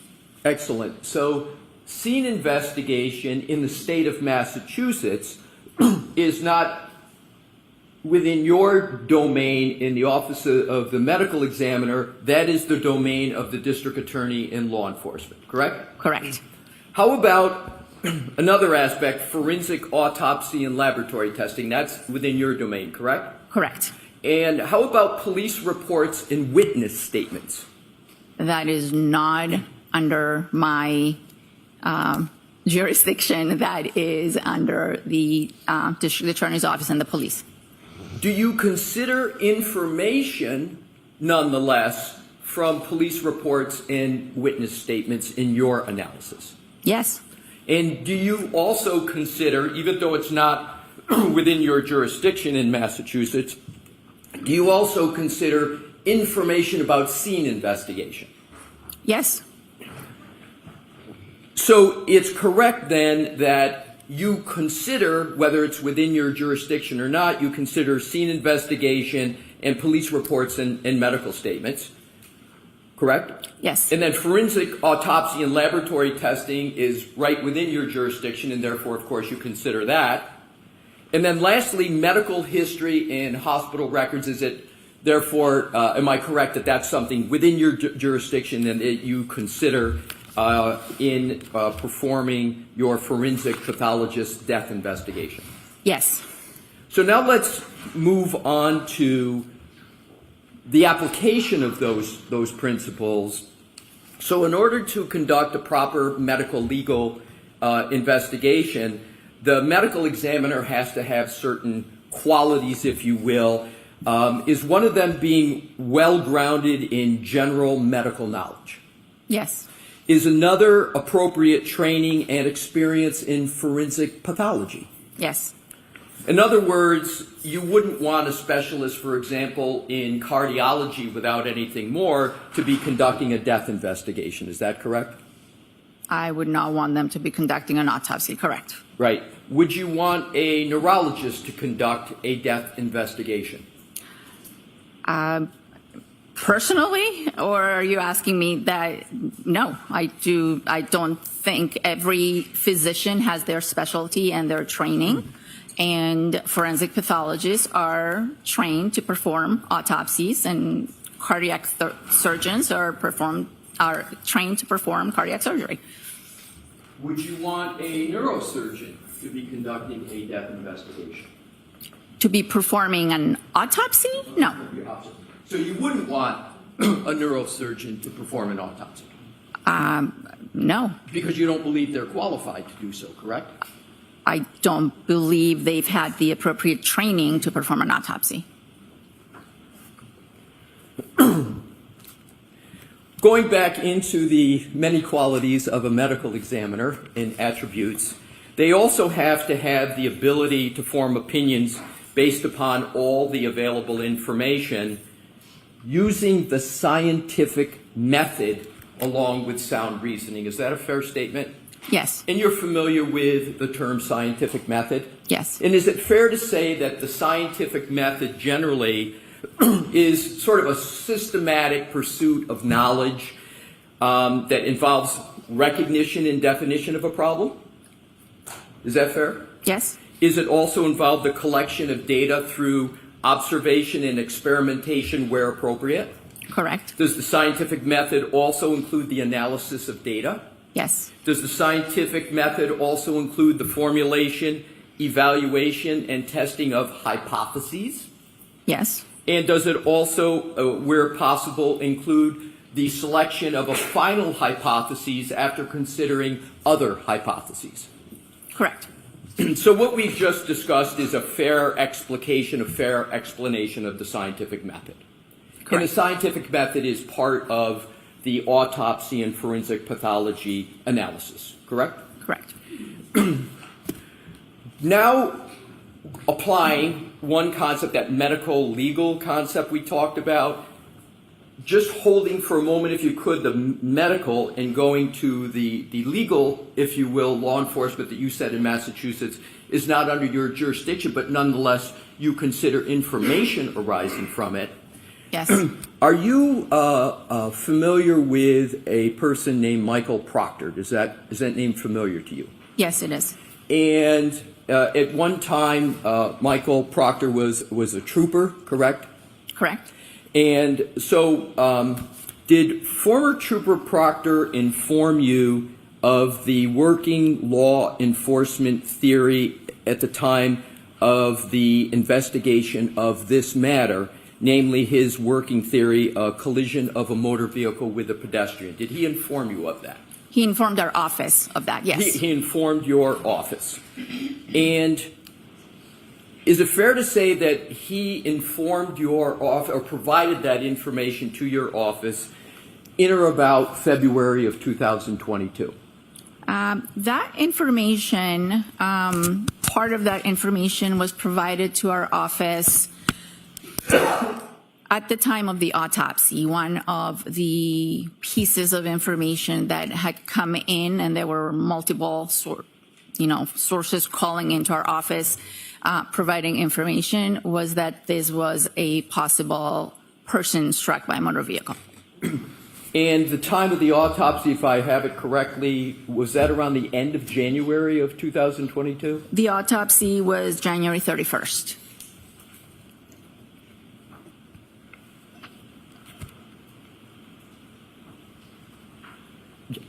Your Honor, if I could, with your permission, please publish a photograph which Your Honor has and the parties have stipulated, or that's in evidence. And this is the one. May I approach, Your Honor? Yes. May I show that to the witness? Okay. All right, so we will mark this as the next exhibit. There's no objection, Mr. Brennan? No objection. Okay, so we'll mark it first and then you can display it. Thank you, Your Honor. Exhibit 163. Thank you. May I, Your Honor? Yes. Thank you. Dr. Scordi-Bello, if I could hand that to you, please. You could take a look at it, and when you've had a fair opportunity to look at it, you can just look back up, and I'll proceed at that time. Yes, I recognize the picture. Well, I've never seen this picture before, but I know what it's depicting. Thank you. What is depicted in that picture? It's a picture of two individuals standing in a morgue setting, which looks very similar to our morgue at the Cape Cod office. Very good. If you could just hold that for a moment, and with the court's permission, could I publish that for the jury? Okay. Thank you. Mr. Wolf? And if you could please zoom in on the two individuals in that picture.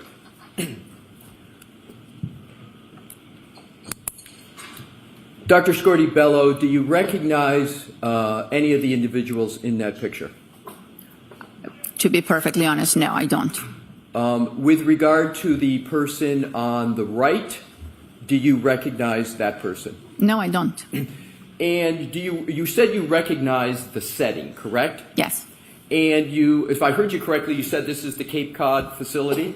It appears to be, correct. Right. So you testified earlier, if I recall correctly, that the autopsy was performed at the Cape Cod facility of the Office of the Chief Medical Examiner? Yes, it was. And you're normally in, as I recall, the Westfield, in an office that covers Western Massachusetts and Westfield? Correct.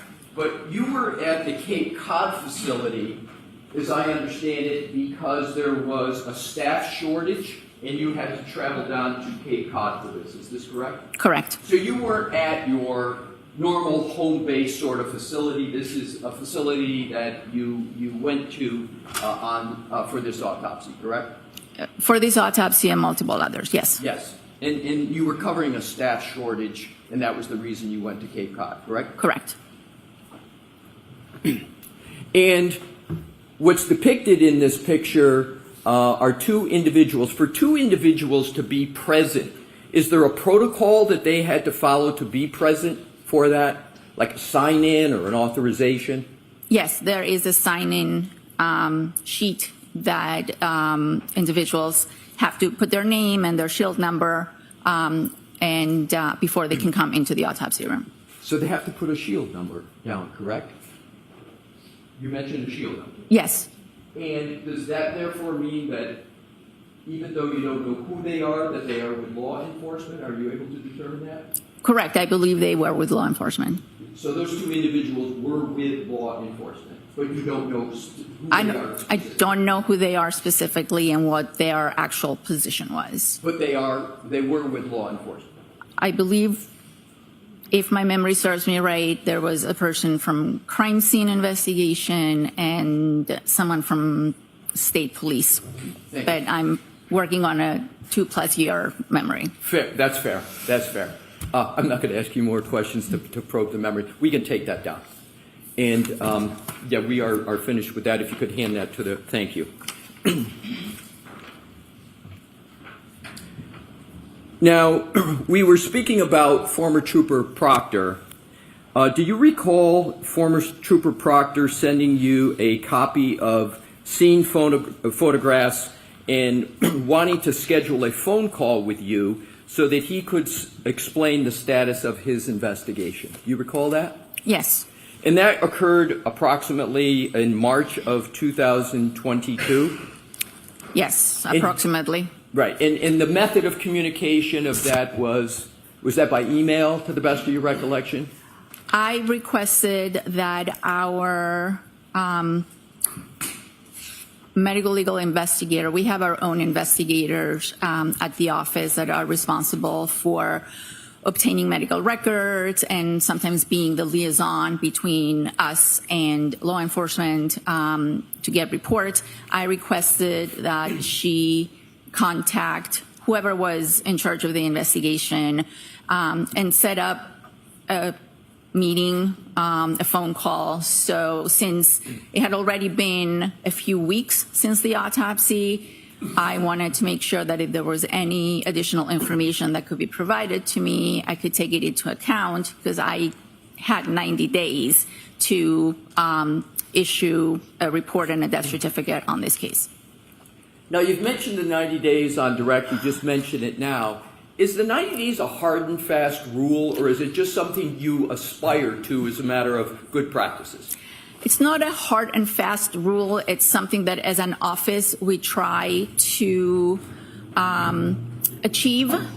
Again, the reason being that there are family members, next of kin that are waiting for these reports and these death certificates for various reasons. So is it possible to go over the 90 days? Absolutely, if necessary. But we do try to finish our part in those 90 days.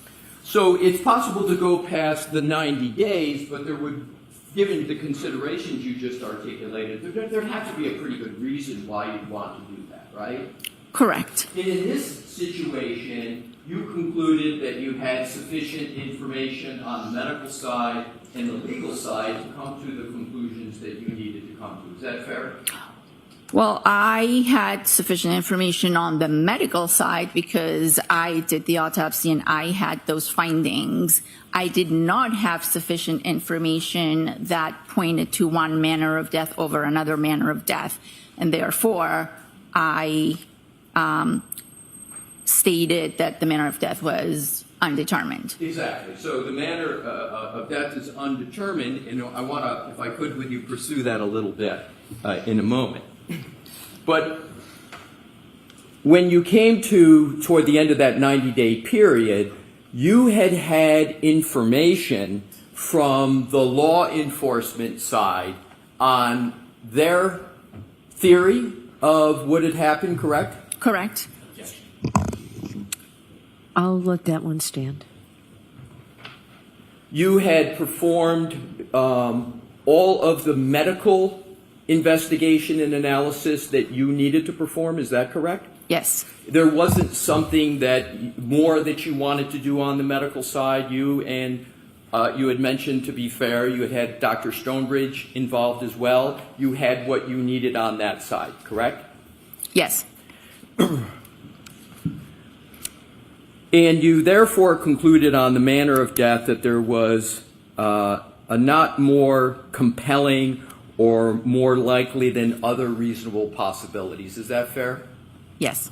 So in furtherance of that, on April 14th of 2022, you issued a death certificate, correct?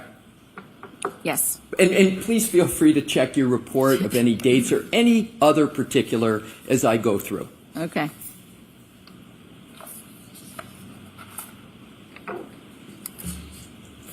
I issued my final report on April 14th, correct, and I would assume that the death certificate was on or around that same day. Thank you.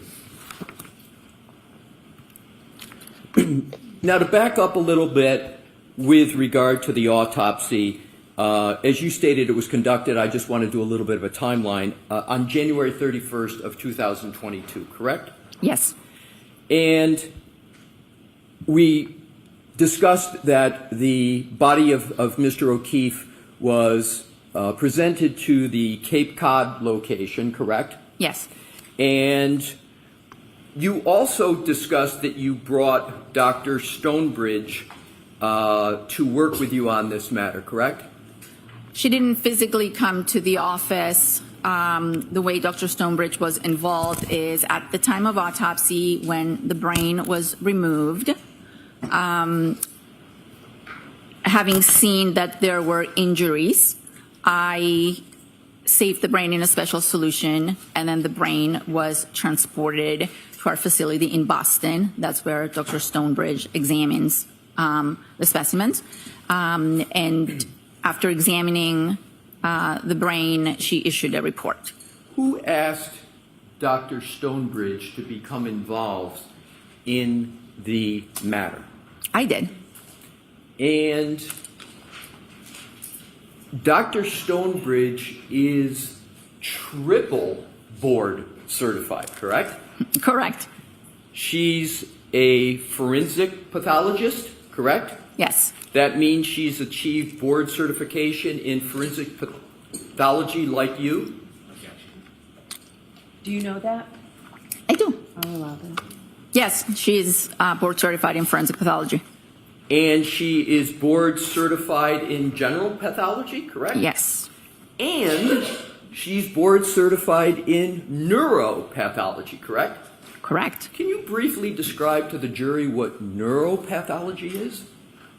Neuropathology is a subset or specific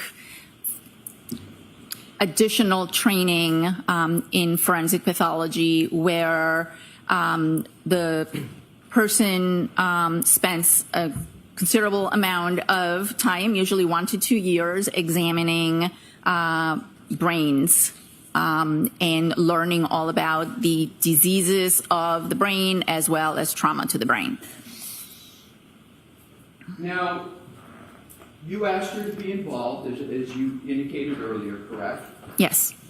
And you determined that she should be involved because there was a brain injury, correct? There was trauma to the brain, correct? Trauma to the brain.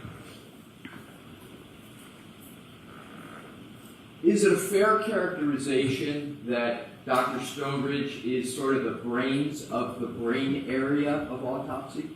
Is that fair? I'm going to sustain the objection. Let's move on. So, with regard to Dr. Stonebridge, would you agree that she's really uniquely qualified in some ways? Or how would you describe her qualifications, Dr. Stonebridge? Sustained. With regard to Dr. Stonebridge, what did she do? I'm going to see you at sidebar on this, please.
May I, Your Honor? Yes. Thank you. Dr. Scordi-Bello, have you, are you aware of an attorney name, or excuse me, a doctor named Azik Wolf? No, I'm not.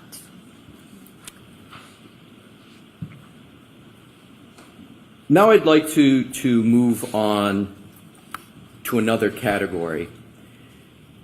Based on the information that was presented to you as part of your examination and analysis, is it correct that you presume that because Mr. O'Keefe's body was found in the snow and his body temperature was 80 degrees, that he died from hypothermia as one of the causes? I reached that conclusion after performing the autopsy and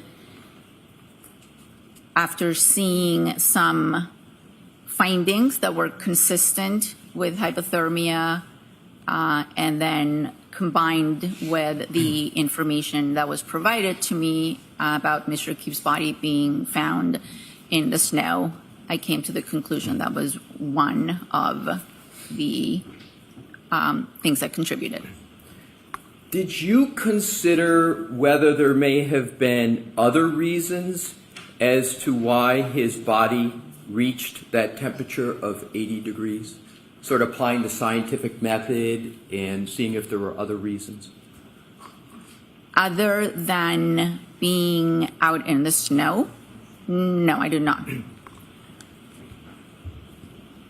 Do you know whether there are other alternative reasons how his body could reach the temperature of 80 degrees? People can become hypothermic for other reasons such as sepsis, but in this particular case, I didn't have any reason to believe that that was part of the circumstances. You're familiar with the medical phrase differential diagnosis, correct? Yes. And a differential diagnosis is a term that's used by doctors to pursue other potential causes of a medical injury. Is that a fair general statement? Yes. So, for example, if somebody is having difficulty breathing, a doctor may say, I think it's the heart is their primary hypothesis, but they may want to differentially diagnose this and look at the lungs. Is that an example of a differential diagnosis let's look at the lungs to see if that may be the problem? Is that a good, fair example? In the example you're giving, yes. So applying that concept, and do you believe the concept of, applying that concept to this situation, did you perform a differential diagnosis as to the cause of the death and question whether there was hypothermia as any cause of the death of the decedent? Did you make that analysis? I looked at the anatomic findings that I had at the time of autopsy, the information that was provided to me based on the circumstances and where the body was found, and I came to the conclusion that there were hypothermic changes in Mr. O'Keefe's body. So you just used the phrase hypothermic changes. Did I hear that correctly? Yes. Can there be hypothermic changes without a cause of death being hypothermia? Yes, of course. So you can have signs in the body of hypothermia, but you can also conclude that a cause of death is not from hypothermia, correct? If the person is deceased and I am examining the body and there are multiple things that I believe contribute to the death, then I tend to include all of them. Meaning that if this was a drug intoxication and the body also showed signs of hypothermia, I would include both of them on the death certificate because there is no scientific way of teasing out whether it was just one or the other or both. In this particular case, I had two processes that were going on. One was the head trauma, and the other one were these hypothermic changes. I put all that together, and again, included or took into account the investigative information of where the body was found, what the temperature was when the body was found, whether the person was still alive or not, and I came to the conclusion that the cause of death was blunt impact injuries of head, and I included the hypothermia because I saw during the autopsy that there were changes consistent with hypothermia. So I want to break that down a little bit, if I could, with you. So you testified on direct, and I think you alluded to it here, that the primary cause of death, use that phraseology on direct, was blunt force injury. Is that correct? Blunt impact injuries to the head, yes. Blunt impact injuries to the head, and that's the primary cause, right?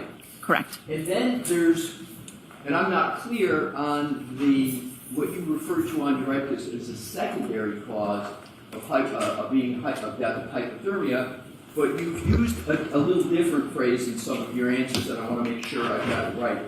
Hypothermic considerations. Can you repeat what it was? They said hypothermic changes. Hypothermic changes, and we agree that you can have hypothermic changes without a conclusion of hypothermia, correct? No, hypothermic changes are what I'm referring to are actual things that I can see in the organs that are consistent with hypothermia. They're anatomic findings. They're things I can see with my eyes. So you can, I'm sorry, did you finish? And those changes suggest and are consistent with someone being hypothermic. As you sit here now, with regard to, you used the phraseology consistent with hypothermia, signs of hypothermia, that's what I want to pursue just a little bit with regard to further information.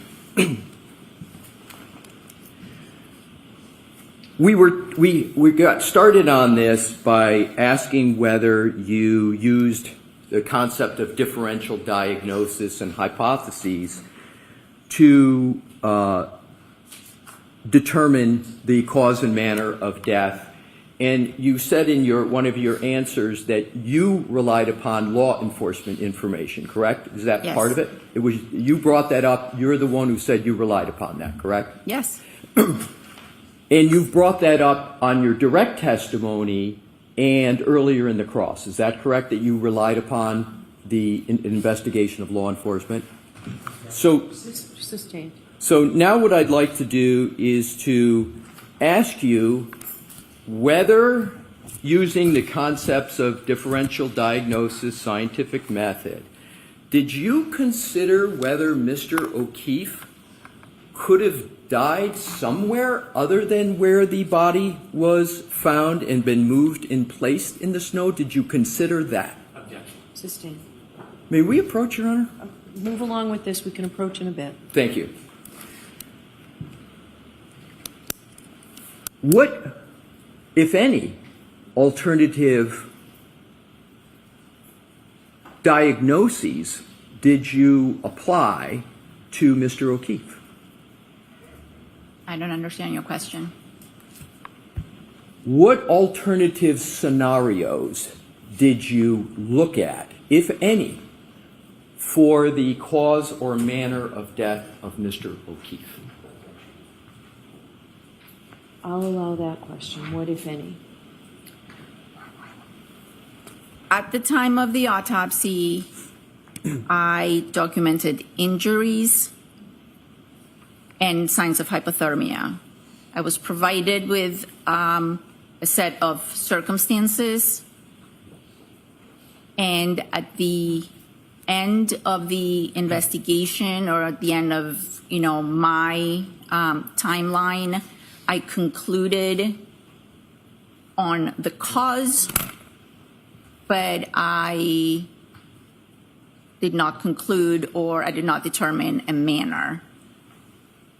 The manner would be the circumstances you are speaking about, whether I considered other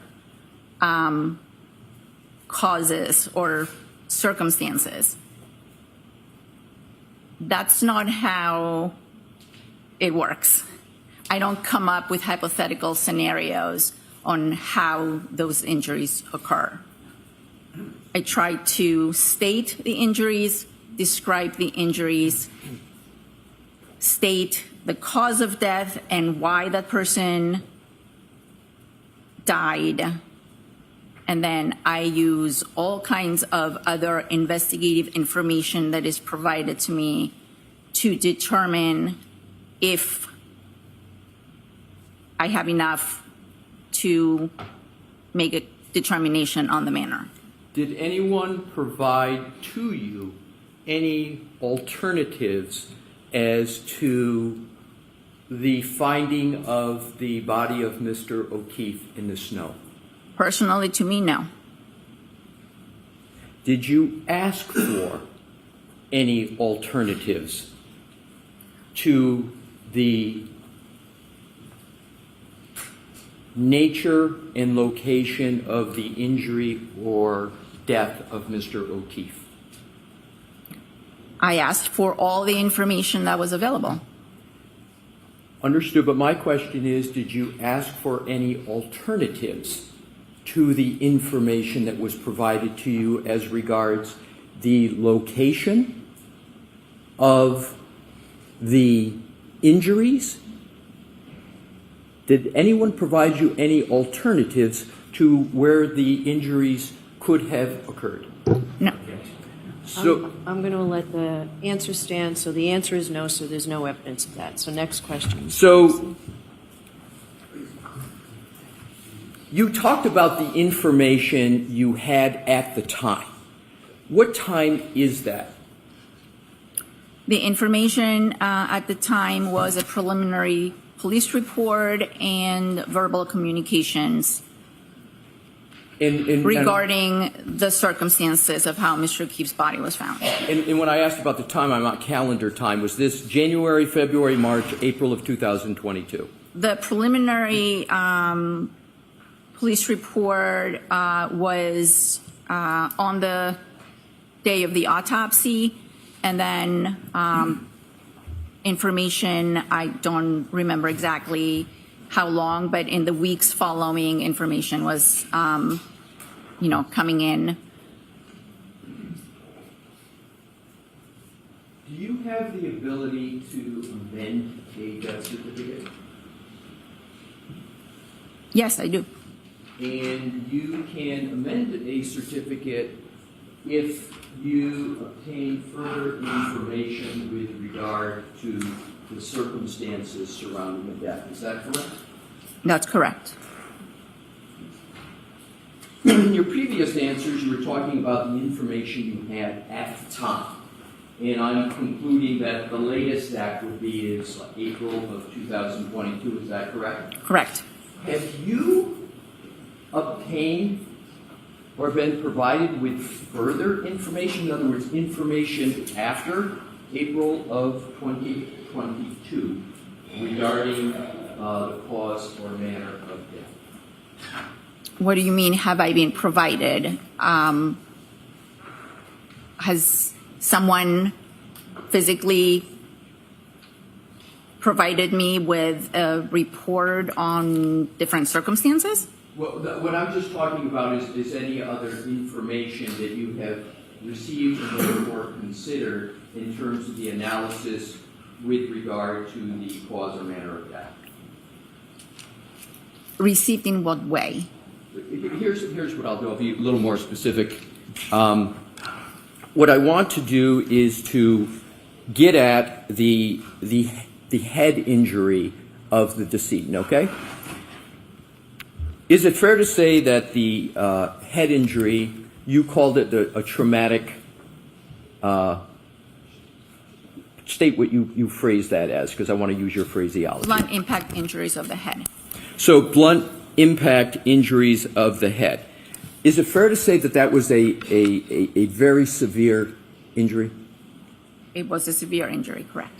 And would Mr. O'Keefe had been rendered unconscious nearly instantaneously with death following shortly thereafter? It's very possible, yes. Is it more than possible? Is it probable that that's what would have occurred? I can't tell you how quickly he would have been rendered unconscious, but at some point after that injury, yes, he would have been rendered unconscious. Is it possible he could have been rendered unconscious immediately? So she's answered it this way. I think you need another person for that. Let's move on from that, Mr. Lessing.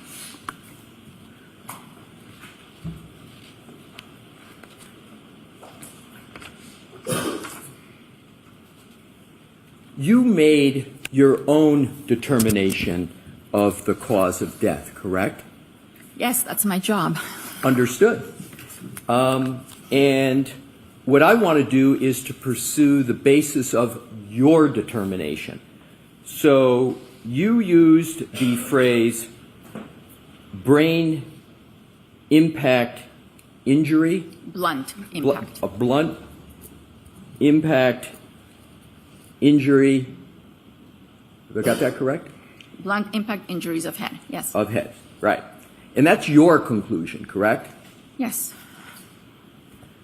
Based upon your conclusion, did you make any determination as to whether the decedent would be able to carry out any purposeful movement after that injury? Define purposeful movement. Sure. I'm talking about the ability to perhaps manipulate their hands. I don't know. Did you make any determination as to whether they would be able to engage in any cognitive functions, meaning processing things and making decisions? I did not make that determination, no. Did you observe any pattern to the injuries to the head of the decedent? A pattern? I observed that there were injuries to the back of the head as well as other internal injuries to the base of the skull, as well as the brain. Your Honor, if we could please publish, I'm just going to check to make sure they're in.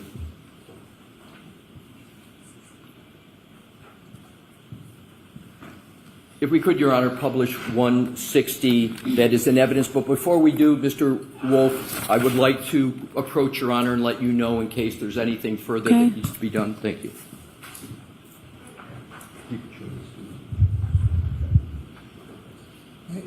Did you show it to Mr. Brown? It's already been agreed to as in evidence. and Okay. it is in evidence. Oh, it's in evidence? Yeah, I just wanted to make sure if there was any statements that Your Honor wanted to make. If not, So why don't you come over here because, why don't you come over to the side?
May I, Your Honor? Yes. Thank you. With Your Honor's permission, I would like to publish Exhibit 160. Yes. Thank you.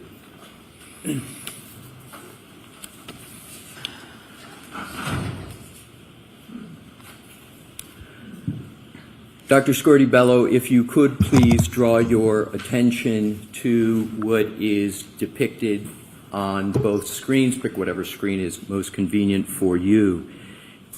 And what I want to do is to go over what is depicted there, and I'd like to start with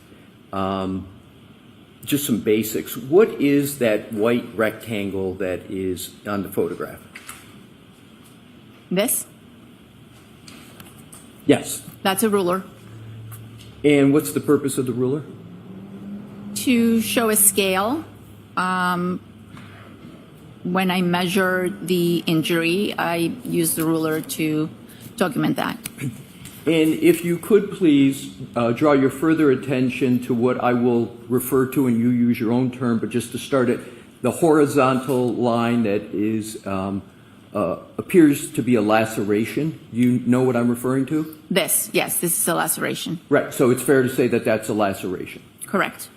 And just so we get all that's depicted on this, you referred to earlier up above that, the red area, is that an abrasion? Yes. And do you also denote to the left almost like a J-type item going vertically up? Yes, and going up. Do you see that? Yeah, that I did not note that specifically. I just noted the whole injury as part of the abrasion. That's my point. So you didn't make a separate note of what appears to be a J, and it might be easier to see it in the screen over there. It's your conclusion, but is it easier to see there? Yeah, I can see it. Yeah, and so you didn't make a separate note as to what that was in your report, correct? No, I did not.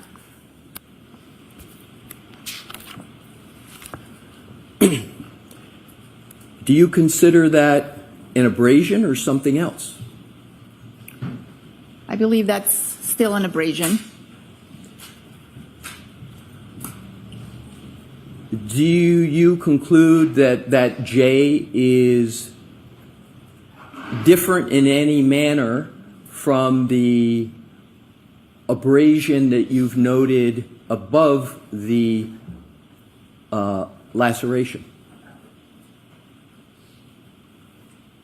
I believe it could be part of the whole abrasion, or it could be something different. Fair enough.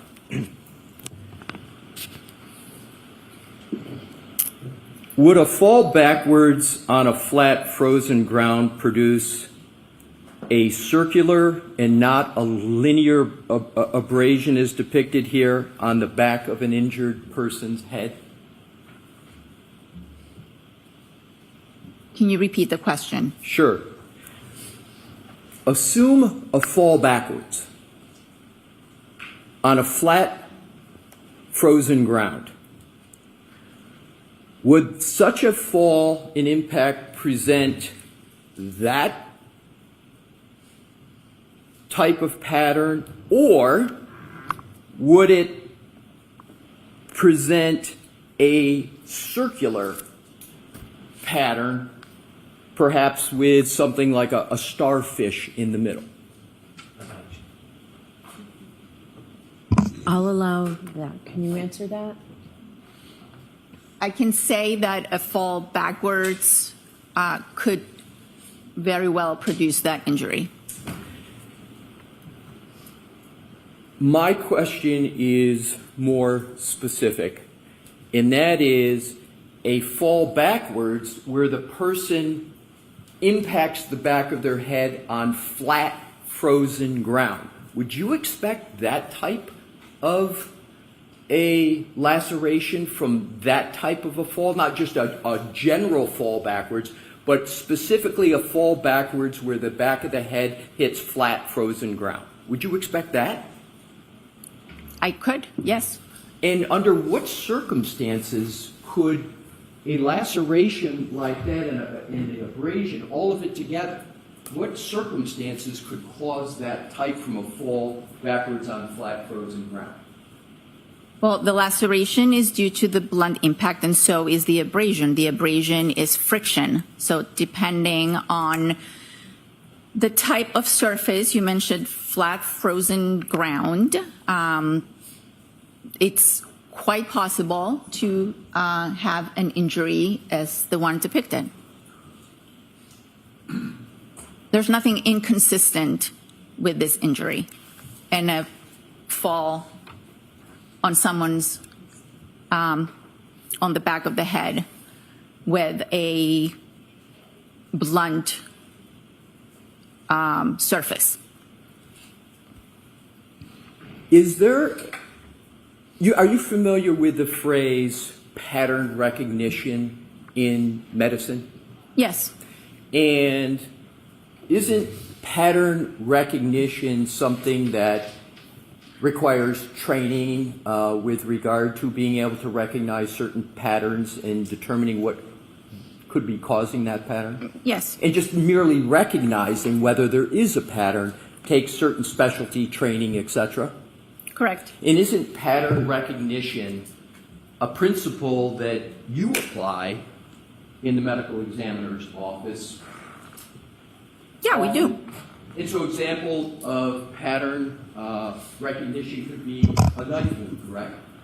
Yes, Could be a gunshot. correct. And there's certain patterns that you see on a decedent that can be consistent with those types of causes of injury, correct? Correct.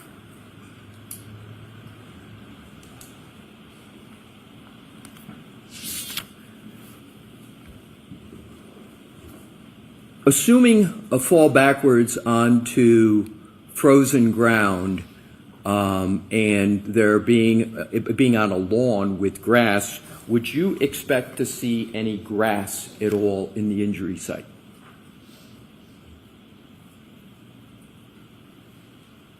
It's possible to have grass.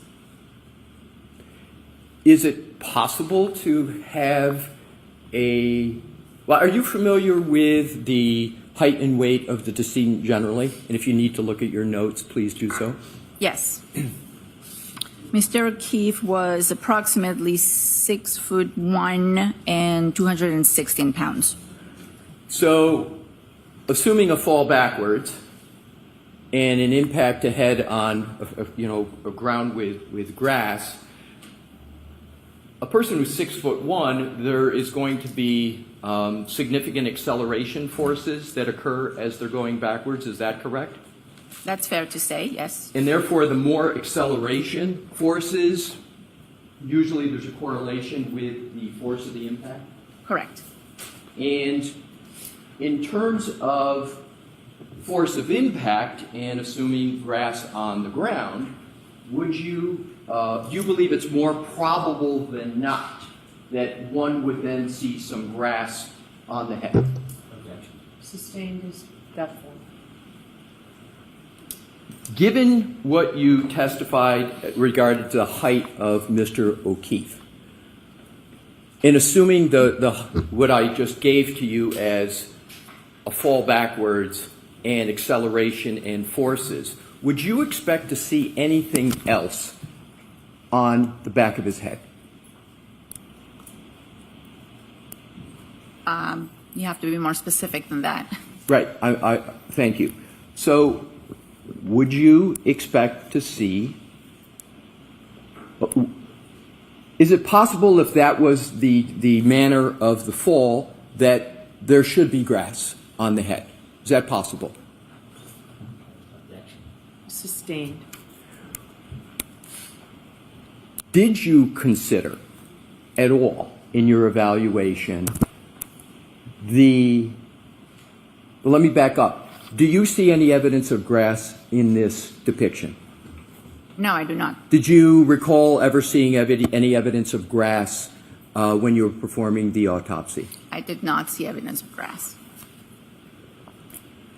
Did you consider at all in performing your autopsy, whether or not grass should be present given what was reported to you by law enforcement? Sustained. Did you make any considerations at all regarding grass in regard to your autopsy report? I did not see any grass. No, I did not make any determinations. And was grass at all even a consideration in your analysis? I had very limited information as to the exact nature of the surface at the time of autopsy. So the answer is no to that No. question. Thank you. Did you have any information regarding the circumstances that you said you look at in trying to determine manner of death as to whether there were any stones or rocks around the scene? That I did not have any information. So meaning you didn't have any information, you saw no information that there were any stones or rocks by the scene, is that correct? Sustained in that form. What, if any, consideration did you make in your assessment of cause and manner of death with regard to stones or rocks? I did not make any. With regard to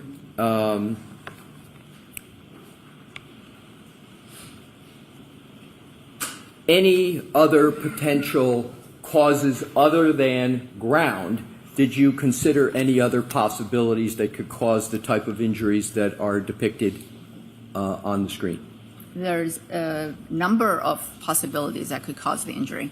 My question is, did you consider, not whether there are, but whether you considered them at the time you were performing the autopsy? I'm always considering at the time of autopsy what could have caused a certain injury. Did you put in your notes or your autopsy report any of those considerations? Are they documented? No. Now, in terms of differential diagnosis that we talked about, did you determine whether there were any other possible explanations for the injuries to the decedent other than what law enforcement presented to you? I'll allow that. Internally, I consider all kinds of other explanations. I have to look at the findings and the possible ways that those injuries could have been sustained and decide whether I have enough information and whether I am satisfied with the information that I have in order to conclude or determine a manner. Did you make any notes at all about the considerations you were just speaking about, other considerations, any notes whatsoever in any document in your autopsy report? Not in my autopsy report, no. Did you make any other notes of those considerations in any document that you created for this case at all?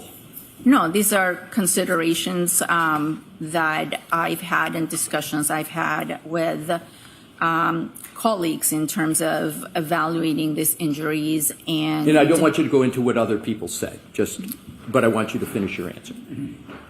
Right, no, I did not make physical notes of my considerations. Your Honor, I'm going into a different category, so I just wanted to alert Your Honor to it. All right. And it will take more than 10, 15 minutes? Oh, yes. Okay. All right, jurors. Call the lunches. We'll take the lunch and recess. Enter your. All right, so I'm told you want to Please see me. enter I'll the see you at passcode sidebar. Followed by pound.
You are unmuted.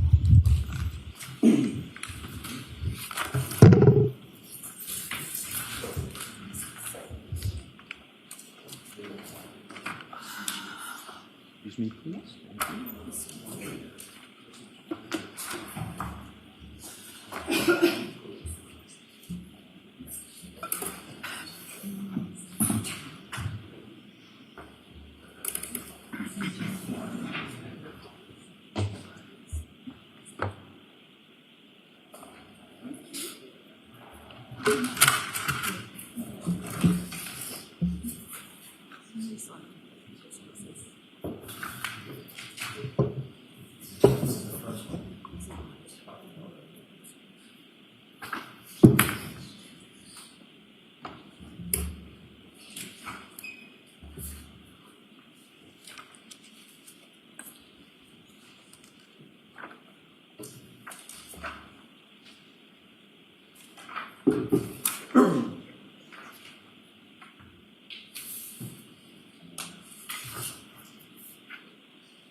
Please rise for the jury.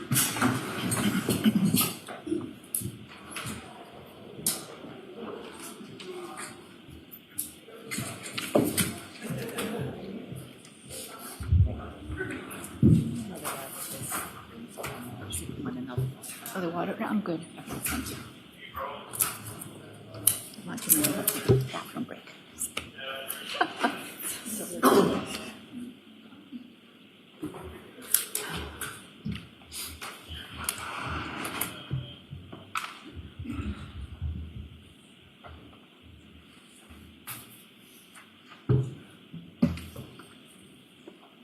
This court is in session. Please be seated.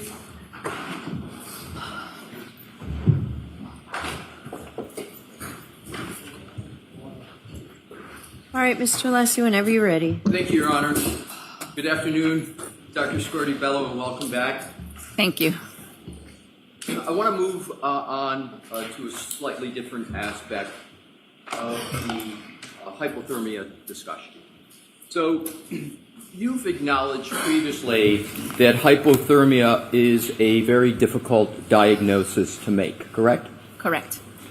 And you acknowledge that in your grand jury testimony in this proceeding, correct? Do you recall that? I do. And you indicated in that grand jury proceeding generally that diagnosing hypothermia is based on contextual clues. Is that correct? On autopsy findings and investigative information, yes. Right. And the last part, investigative, and that's that legal part, sort of the law enforcement contribution. Is that correct that you're referring to? Correct. You diagnosed Mr. O'Keefe with hypothermia based upon certain medical data that you believe you observed in the gastric area and the pancreatic area. Is that correct? Correct. And just for, I think most people will get this, to just be clear, gastric is sort of synonymous with the stomach. Stomach. And then we know the pancreas is a separate organ. And in your autopsy, you observed for example, the lining of both the stomach and the pancreas. Is that correct? I'm sorry, what was the word you used? The let's start with the stomach. Did you observe the lining of the stomach as part of Mr. O'Keefe as part of the autopsy? Yes, I observed some hemorrhages in the lining of the stomach. We'll get to that, right? But I just want to talk about the organs and what aspects of the organs first, and then we'll get to that. And with regard to the pancreas, what aspect of the pancreas did you observe? I examined both the external surface and the tissues around it, as well as the pancreas itself, by making several cuts. And there was also a histopathology report that was relevant to both the stomach and the pancreas, correct? Correct. Histopathology? Spell it, Mr. Lassie. Histopatholgy.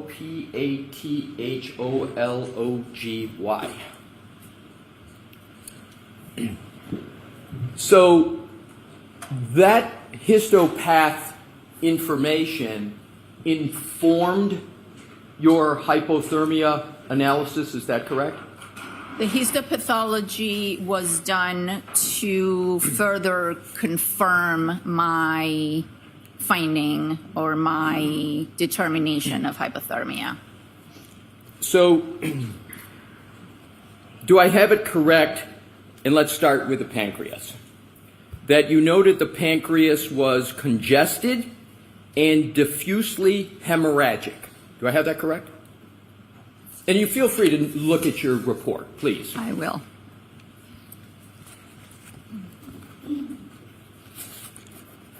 And I specifically, if it helps, I'm Yes. looking at Page 4. the report of autopsy. It's not numbered pages, but it would be 4.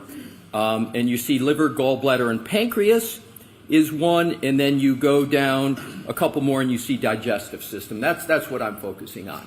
Okay. And then, and the next page is the histopathology. Yes. All right, are we sort of oriented in the same location? Yes. All right, so let's start with the pancreas. So if you look at the histopathology page, it says endocrine and exocrine pancreatic tissue with vascular congestion and patchy parenchymal, that's parenchymal, hemorrhage, autolytic changes. Did I read that correctly? Yes. And I want to go at these one at a time, so now I'm going to jump back to the previous page where you discussed the heading liver, gallbladder, and pancreas. Do you see that? Yes. And you see the last sentence says the pancreas is congested and diffusely hemorrhagic. You see that? Yes.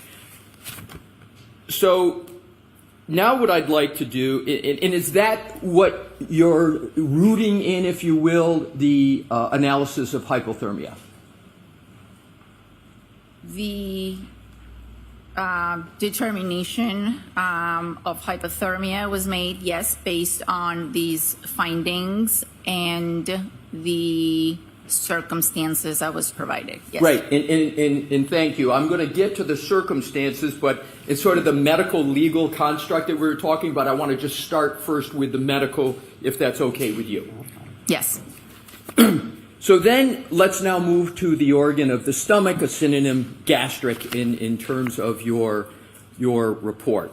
So let's go to, please, back to the histopathology section. And under that, under pancreas is stomach. And there's a bulleted one sentence that says gastric tissue with vascular congestion and focal mucosal hemorrhage. Did I read that correctly? Yes. And then let's go back, as we did with the pancreas, for the stomach, go back to the previous page in your report under the heading digestive system. And the second sentence states the gastric mucosa shows focal areas of linear hemorrhages. Did I read that correctly? Yes. So we've got hemorrhage discussion with the pancreas. We've got hemorrhage discussion with the stomach and the gastric area. Your diagnosis of hypothermia was not based just on gastric and pancreatic hemorrhaging alone, though, was it? No. And you did fairly refer to other circumstances just moments ago in your answer, correct? Correct. And we're going to get to that. So that means that your diagnosis of hypothermia was also informed by the information we discussed earlier that was provided to you by former Trooper Proctor in his investigation. Is that correct? Correct. And one aspect of that information is that he was found, Mr. O'Keefe was found in the snow, correct? Yes. So let's go to the death notification report. Am I generally correct that you were, I'm sorry, Rephrase it. I will. Thank you, Your Honor. Do you recall the death notification report in this matter? I do recall, the very initial first information that comes in. That's the death notification given to our intake staff. Do you recall the contents of that death notification report? Would you like me to summarize? I don't recall I don't have it in front of me, but I can tell you what the gist of it was. Would it be helpful to you if I showed you a document that Sure. might refresh your recollection on what that, a document that may refresh She your said recollection? sure. I Thanks. think you heard her. I did. Thank you, Your Honor. May I approve?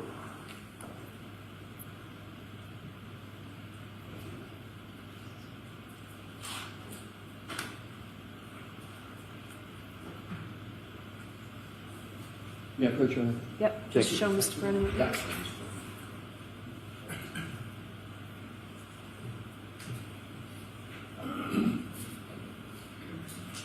May I approach, Your Honor? Yes.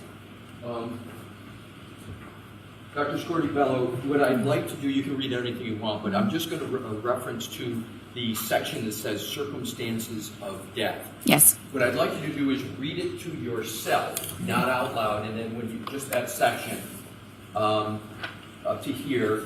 And once you're done, if you could kindly look up and let me know. Okay.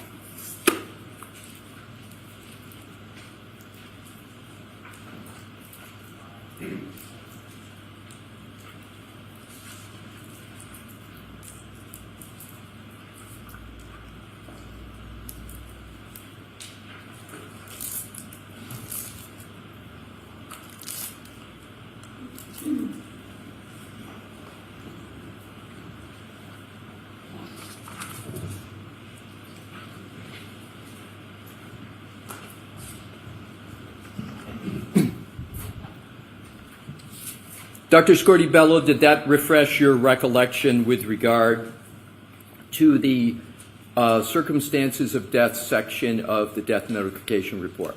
Yes. And you could please state now what your refreshed recollection is on that topic. Yes. The initial intake death notification was made by a physician at the hospital, and it stated that we were dealing with a adult male that was found in a snowbank. There was note of having been at a party. There was some information as to the decedent was walking to a house. There was reference to some sort of altercation or dispute with Sustain. Strike. Jurors, disregard that. Move on with this, Mr. Leslie. With this, but just move on. Yes.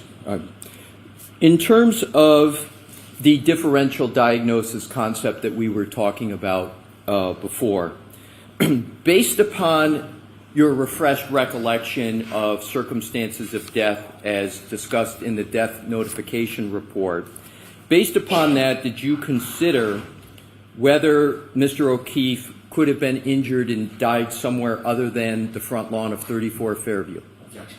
I'm going to allow that. initially no.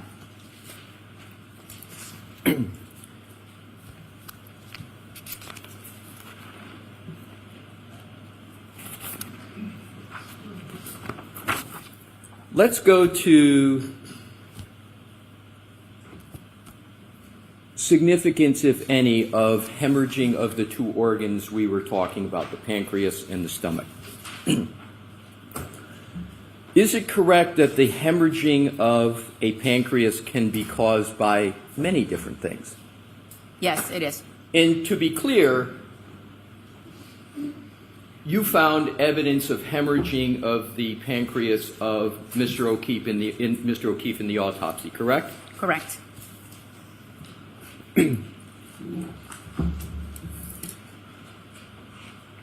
And is it correct before the grand jury, you yourself were evaluating whether the injuries had been sustained in a different environment? Well, let me ask it this way. Do you recall what your testimony was in the grand jury about hemorrhaging of the pancreas and possibilities of injuries being sustained in different environments? Do you recall any testimony on that subject? All right, I'll see you at 10.